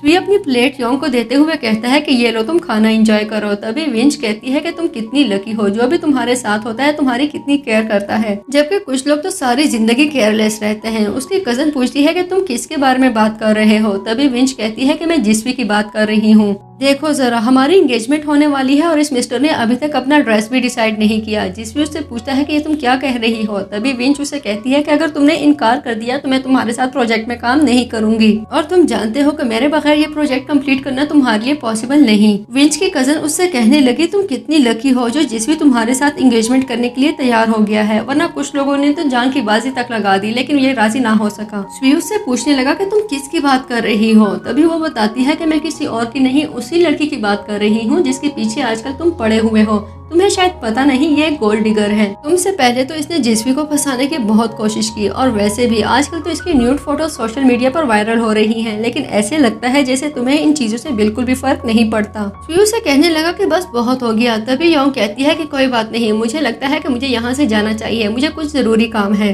स्वी योंग को अपनी गाड़ी में बिठाने वाला था, तभी जिसवी उसको अपनी गाड़ी में बिठाता है, जिस पर योंग कहती है कि तुम विंच को तो प्रपोज कर चुके हो, अब इस सब का क्या मतलब है। गाड़ी में बैठकर योंग ग्रैंडपा को कॉल करके उनको थैंक्स कहती है। तभी ग्रैंडपा उसे कहते हैं कि मैं जितना हो सकता तुम दोनों की मैंने मदद की, लेकिन इससे ज्यादा मैं तुम्हारे लिए कुछ नहीं कर सकता, आगे सब कुछ तुम दोनों को खुद ही हैंडल करना होगा। तभी योंग जिसवी के बारे में सोचती है, जिसने पास्ट में योंग को सब कुछ बता दिया था। जिसवी ने योंग को बताया कि स्वी मेरा भाई नहीं बल्कि मेरा कजन है, लेकिन इसके फादर को हमेशा मेरे पेरेंट्स से प्रॉब्लम थी, उन्होंने ही मेरे पेरेंट्स का एक्सीडेंट करवाया और उन दोनों की डेथ हो गई। लेकिन जिंदगी के आखिरी हिस्से में ज्यादा टेंशन की वजह से स्वी के फादर का भी दिमाग खराब हो गया, जिसका स्वी को बहुत दुख है। ग्रैंडपा जानते हैं कि स्वी मुझसे बहुत ज्यादा ग्रजेस रखता है, लेकिन वो इस हद तक चला जाएगा इसका हमें बिल्कुल भी आइडिया नहीं था। जिसवी योंग को बताने लगा कि मुझे रिपोर्ट्स मिली हैं कि स्वी कुछ ऐसी एक्टिविटीज कर रहा है जिसमें वो तुम्हें नुकसान पहुंचा सकता है, इसलिए तुम्हें बहुत ज्यादा सावधान रहना होगा। योंग ने उसकी बात का यकीन कर लिया। योंग उसको बताने लगी कि हाँ, मेरी बर्थडे वाली रात जब स्वी मेरे पास आया था तो मैंने उसको किसी से फोन पे बात करते हुए सुना था, जब वो किसी से कह रहा था कि योंग और जिसवी का रिलेशनशिप बहुत खास है, किसी भी तरह से इनको डिस्टॉर्ट करो, किसी को हम पे शक नहीं होना चाहिए। वो किसी सीक्रेट एजेंसी को हायर करने की भी बात कर रहा था, लेकिन जब वो ड्रिंक करने के लिए मुझे अपने घर ले गया, मैं उन सारी डॉक्यूमेंटेशन की पिक्चर्स ले चुकी थी। इस तरह स्वी की गेम उसी पर भारी पड़ गई। योंग जिसवी को वो पिक्चर्स दिखाती है जो कि उसने स्वी के घर पे ली थी, और उसे कहने लगे कि हमारे पास इसकी एक और वीडियो भी मौजूद है जहाँ पर वो लोगों को हमें हर्ट करने के लिए भेज रहा है। मेरा ख्याल है कि स्वी के खिलाफ इतने सबूत काफी है, अब हम उसको आराम से पकड़ सकते हैं। वो दोनों ही इस बात से बेखबर थे कि कोई उनकी पिक्चर्स क्लिक कर रहा है। मूवी आगे बढ़ी तो स्वी अपने घर में मौजूद था, तभी कोई इसको कॉल करके बताता है कि मैंने उन दोनों का पीछा किया। वो दोनों गाड़ी में एक साथ थे, वो काफी खुश और इंटीमेट नजर आ रहे थे। उसके बाद जिसवी योंग के साथ उसके घर गया और उसने सारी रात वहाँ पर गुजारी। स्वी कहता है कि मुझे आइडिया नहीं था जिसवी इतना टैलेंटेड है कि वो एक ही दिन में उनको राजी कर लेगा, लेकिन मैं तुम्हें बता दूं, उन्हें हम पे शक हो गया है, बल्कि उनके पास हमारे खिलाफ काफी एविडेंसेस मौजूद हैं। लेकिन मैं तुम्हें बार बार कहता हूँ कि तुम सावधान रहो। और एक बात और, अब हमें कोई बड़ा स्टेप लेना होगा। मुझे पता चला है कि जिसवी मुझसे जान छुड़ाना बताना चाहता है, लेकिन अब मैं भी पोलाइट नहीं रहूंगा। इसके बाद ही स्वी किसी को कॉल करके कहने लगा कि जिस गटर में तुम छुपे हुए हो वहाँ से बाहर निकल आओ, क्योंकि अब तुम्हें मेरे लिए कुछ करना होगा। नेक्स्ट सीन में स्वी जिस्वी के साथ मीटिंग में मौजूद था। मीटिंग ओवर ही तो जिस्वी अपना फोन यूज कर रहा था। तभी स्वी उससे कहता है कि आज तुम्हारा मूड कुछ ज्यादा ही अच्छा है, क्या इसकी कोई खास वजह है? तभी जिस्वी उससे कहने लगा कि सारी चीजें तुम्हारी सामने हैं, तुम्हें पता है कि प्रोजेक्ट कितने अच्छे से जा रहा है, इस पर मेरा खुश होना तो बनता ही है। लेकिन ये बात जैसे स्वी को हजम ना हुई। वो जिस्वी से कहने लगा कि तुम्हें पता तो है जब हम बहुत ज्यादा ऊंचाई पर चढ़ते हैं तो अक्सर नीचे गिर जाते हैं, अक्सर खुशी अपने साथ गम लेकर आती है,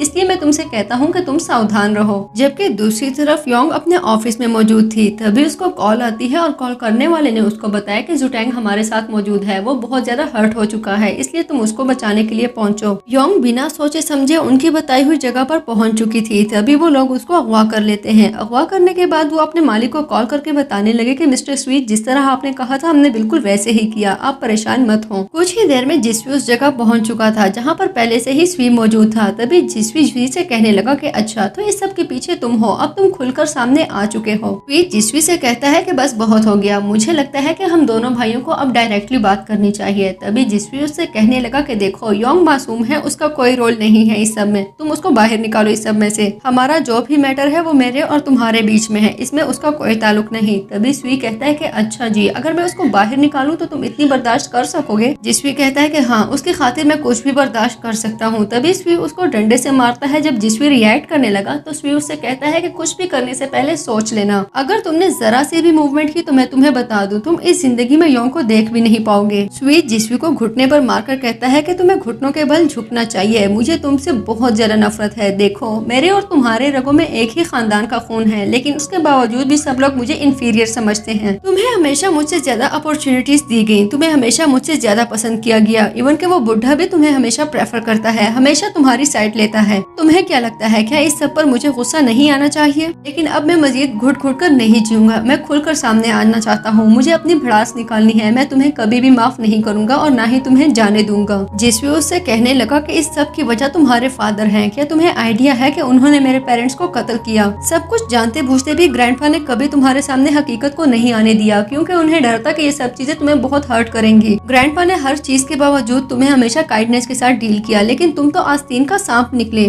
उनकी काइंडनेस का तुम इतना अच्छा सिला दे रहे हो, मुझे भी और उन्हें भी। स्वी जिस्वी से कहने लगा कि बकवास, बिल्कुल बकवास। तुम्हें क्या लगता है कि मैं तुम्हारी खुद की बनाई हुई कहानी पर यकीन कर लूंगा? तुम जो कह रहे हो ये सब झूठ है, मैं बहुत अच्छे से जानता हूँ, लेकिन खैर, सच्चा या झूठा, अच्छा या बुरा, जैसा भी था, हमारे बीच में एक रिलेशन रहा है, इसलिए मैं तुम्हें एक ऑफर देता हूँ, तुम कंपनी से रिजाइन करो, मैं तुम्हारी गर्लफ्रेंड को रिहा कर दूंगा। जितना प्यार तुम उससे करते हो, मुझे लगता है उसके लिए तुम इतना तो कर ही सकते हो। तभी जिस्वी कहता है कि तुम बहुत बड़ी बेवकूफी कर रहे हो, जो कुछ तुम कर रहे हो इसके बाद तुम्हारा बचना बिल्कुल इम्पॉसिबल है। लेकिन चलो कोई बात नहीं, ऐसा करते हैं कि इन सारी चीजों को यहीं पर रोक देते हैं, ऐसे समझते हैं जैसे हमारे बीच में कुछ नहीं हुआ। योंग को जाने दो और मैं इस मामले को यहीं पर रफा दफा करता हूँ, और मैं तुम्हें कहता हूँ कि अपने इन कामों से पीछे हटो। तभी स्वी कहता है कि क्या तुम्हारा दिमाग खराब है? मैं इस हद तक पीछे हटने के लिए नहीं आया और ना ही मैं पीछे हटूंगा। मैं तुम्हें जैसे कह रहा हूँ तुम वैसा ही करो, वरना तुम्हें बहुत महंगा पड़ने वाला है। स्वी उससे कहने लगा कि जितना घुमंड तुम करते हो ये सब उस बुढ़े की वजह से है, जो हमेशा तुम्हारी साइड लेते हैं। और तुम्हें क्या लगता है कि तुम्हारी गर्लफ्रेंड इस गाड़ी में मौजूद है? तो ऐसा बिल्कुल भी नहीं है। मैंने जहाँ पर उसको रखा हुआ है वो तुम्हारी सोच से भी बाहर है, और ना ही वो मेरे कंट्रोल में है, क्योंकि मैंने सारी चीजें किसी और के हवाले की हुई हैं। ये सब सुनने के बाद जिस्वी उससे स्टिक लेकर उसके साथ फाइट पैक करने लगता है।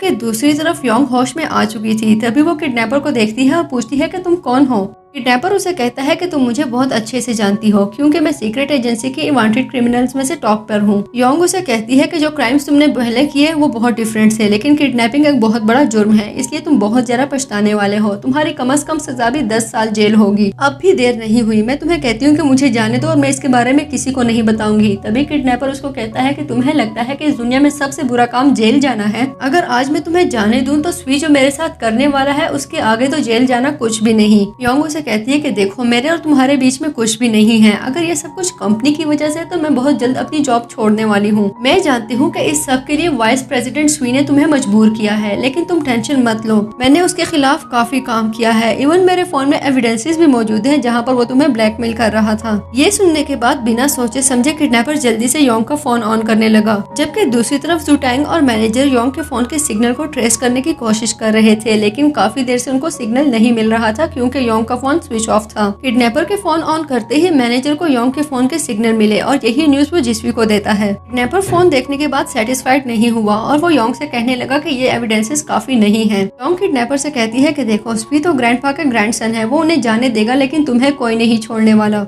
में जिस्वी जो कि योंग को ढूंढ रहा था वहाँ पहुँच चुका था। जिस्वी को देखकर किडनैपर उसे कहता है कि एक स्टेप भी आगे मत बढ़ना वरना तुम इस लड़की से हाथ धो बैठोगे। तभी जिस्वी उससे कहता है कि देखो मैं तुम्हारी हर बात मानने को तैयार हूँ लेकिन इस लड़की को जाने दो। तभी किडनैपर उसे कहता है कि तुम दोनों भाइयों की वजह से मैं इस सिचुएशन में फंसा हुआ हूँ, मुझे तुम्हारी किसी बात पर भी यकीन नहीं है। मुझे इमीडिएटली 10 मिलियन युआन चाहिए, वो भी कैश में, और इसके अलावा मुझे एक ऑफ रोड गाड़ी चाहिए जिसको ट्रेस ना किया जा सके। जिस्वी अपने मैनेजर को कॉल करके कहता है कि ये दोनों चीजें जल्दी से अरेंज करो, बिल्कुल भी देरी नहीं होनी चाहिए। योंग किडनैपर के हाथ पे बाइट करती है तभी जिस्वी उसको किक करके पीछे गिरा देता है। इतने में मैनेजर और सुटांग भी वहाँ पर पहुँच चुके थे जो किडनैपर को पकड़ लेते हैं। योंग जिस्वी से पूछती है कि तुम्हारे हाथ से खून क्यों आ रहा है। तभी जिस्वी कहता है कि ये इतना जख्म नहीं है, तुम टेंशन मत लो। योंग जिस्वी को सॉरी बोलती है और कहती है कि देखो मेरी वजह से तुम्हें इतना परेशान होना पड़ा, ये सारी मेरी गलती है, प्लीज मुझे माफ कर दो। तभी जिस्वी कहता है कि नहीं, मैं तुम्हें प्रोटेक्ट नहीं कर सका इसलिए तुम आज इस हालत में मौजूद हो, मुझे तुमसे माफी मांगनी चाहिए। मूवी आगे बढ़ी तो जिस्वी योंग के घर पे मौजूद था। तभी सुटांग काफी गुस्सा करता है और कहता है कि तुम्हारी वजह से हमें पहले ही जान के लाले पड़ चुके हैं, मैं तुम्हारी वजह से मजीद मुसीबत मोल लेने के लिए तैयार नहीं, इसलिए यहाँ पर मत आया करो। काफी हिम्मत है तुम्हारी जो इतना सब कुछ होने के बावजूद भी यूं मुंह उठाकर यहाँ आ गए। योंग सुटांग को मना करती है और कहती है कि इस तरह बदतमीजी मत करो, तुम देख रहे हो कि उसकी तबीयत ठीक नहीं है। तभी सुटांग कहता है कि इसकी साइड मत लो,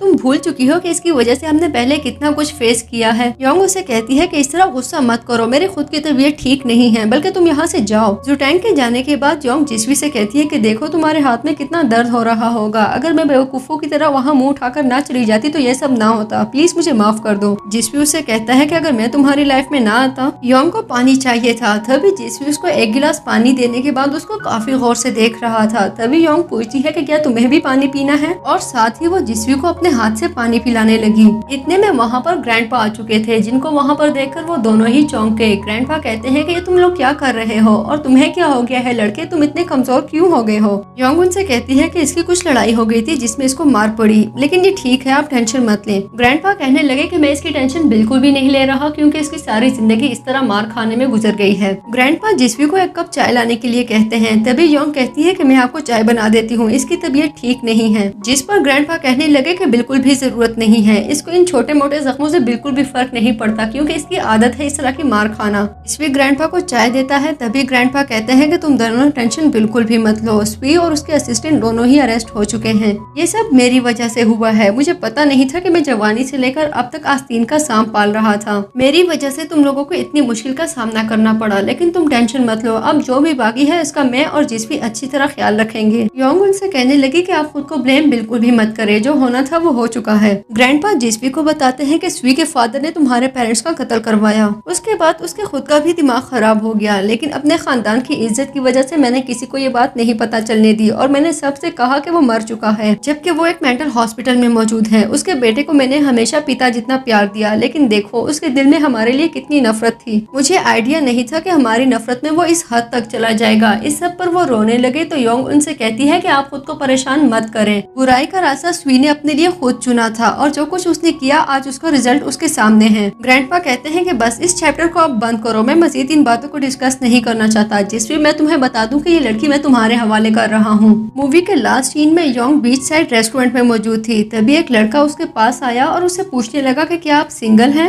योंग उसे कोई जवाब देती इससे पहले ही जिस्वी वहाँ पहुँच चुका था, जो उस लड़के से कहता है कि नहीं ये सिंगल नहीं है, तो मुझे तुम्हारे लिए अफसोस हो रहा है। योंग जिस्वी से कहती है कि किसने कहा कि मैं सिंगल नहीं हूँ और मैं कब से तुम्हारी गर्लफ्रेंड बन गई, तुमने तो आज तक मुझसे अपनी फीलिंग्स भी शेयर नहीं की। जिस्वी योंग से कहने लगा कि मैं तुमसे बहुत ज्यादा प्यार करता हूँ। ठीक है कि ये बात मैं तुम्हें पहले भी कई दफा बता चुका हूँ, लेकिन आज तुम्हें सच्चे मन से बता रहा हूँ। मैं मानता हूँ कि पास्ट में मुझसे कई ऐसी मिस्टेक्स हुई जो नहीं होनी चाहिए थी। मैंने बहुत से ऐसे काम किए जिसने तुम्हें हर्ट किया, लेकिन मैं आइंदा कभी भी ऐसा नहीं करूंगा। मेरी मेमोरी वापस आ चुकी थी, लेकिन मैंने ये बात तुमसे छुपाई जिसको लेकर तुम मुझसे नाराज थी। क्या तुम आज तक मुझसे नाराज हो? योंग को गुस्सा आने लगा तो वो कहती है कि तुम एक बहुत ही बुद्धू इंसान हो। अगर मैं तुमसे नाराज होती तो मैं यहाँ पर खड़ी क्या कर रही होती? ऑफ कोर्स मैं तुमसे नाराज नहीं हूँ, लेकिन आइंदा मुझसे कोई भी झूठ मत बोलना। जिसमें योंग को फ्लावर्स को बुके देने के बाद उसको प्रपोज करने लगा, लेकिन योंग उसको कोई भी रिस्पॉन्स नहीं देती। जिसमें बेदिल होकर अपनी रिंग वापस रखने ही लगा था, तभी योंग चिढ़ते हुए उससे पूछने पूछने लगी कि तुम रिंग वापस क्यों रख रहे हो।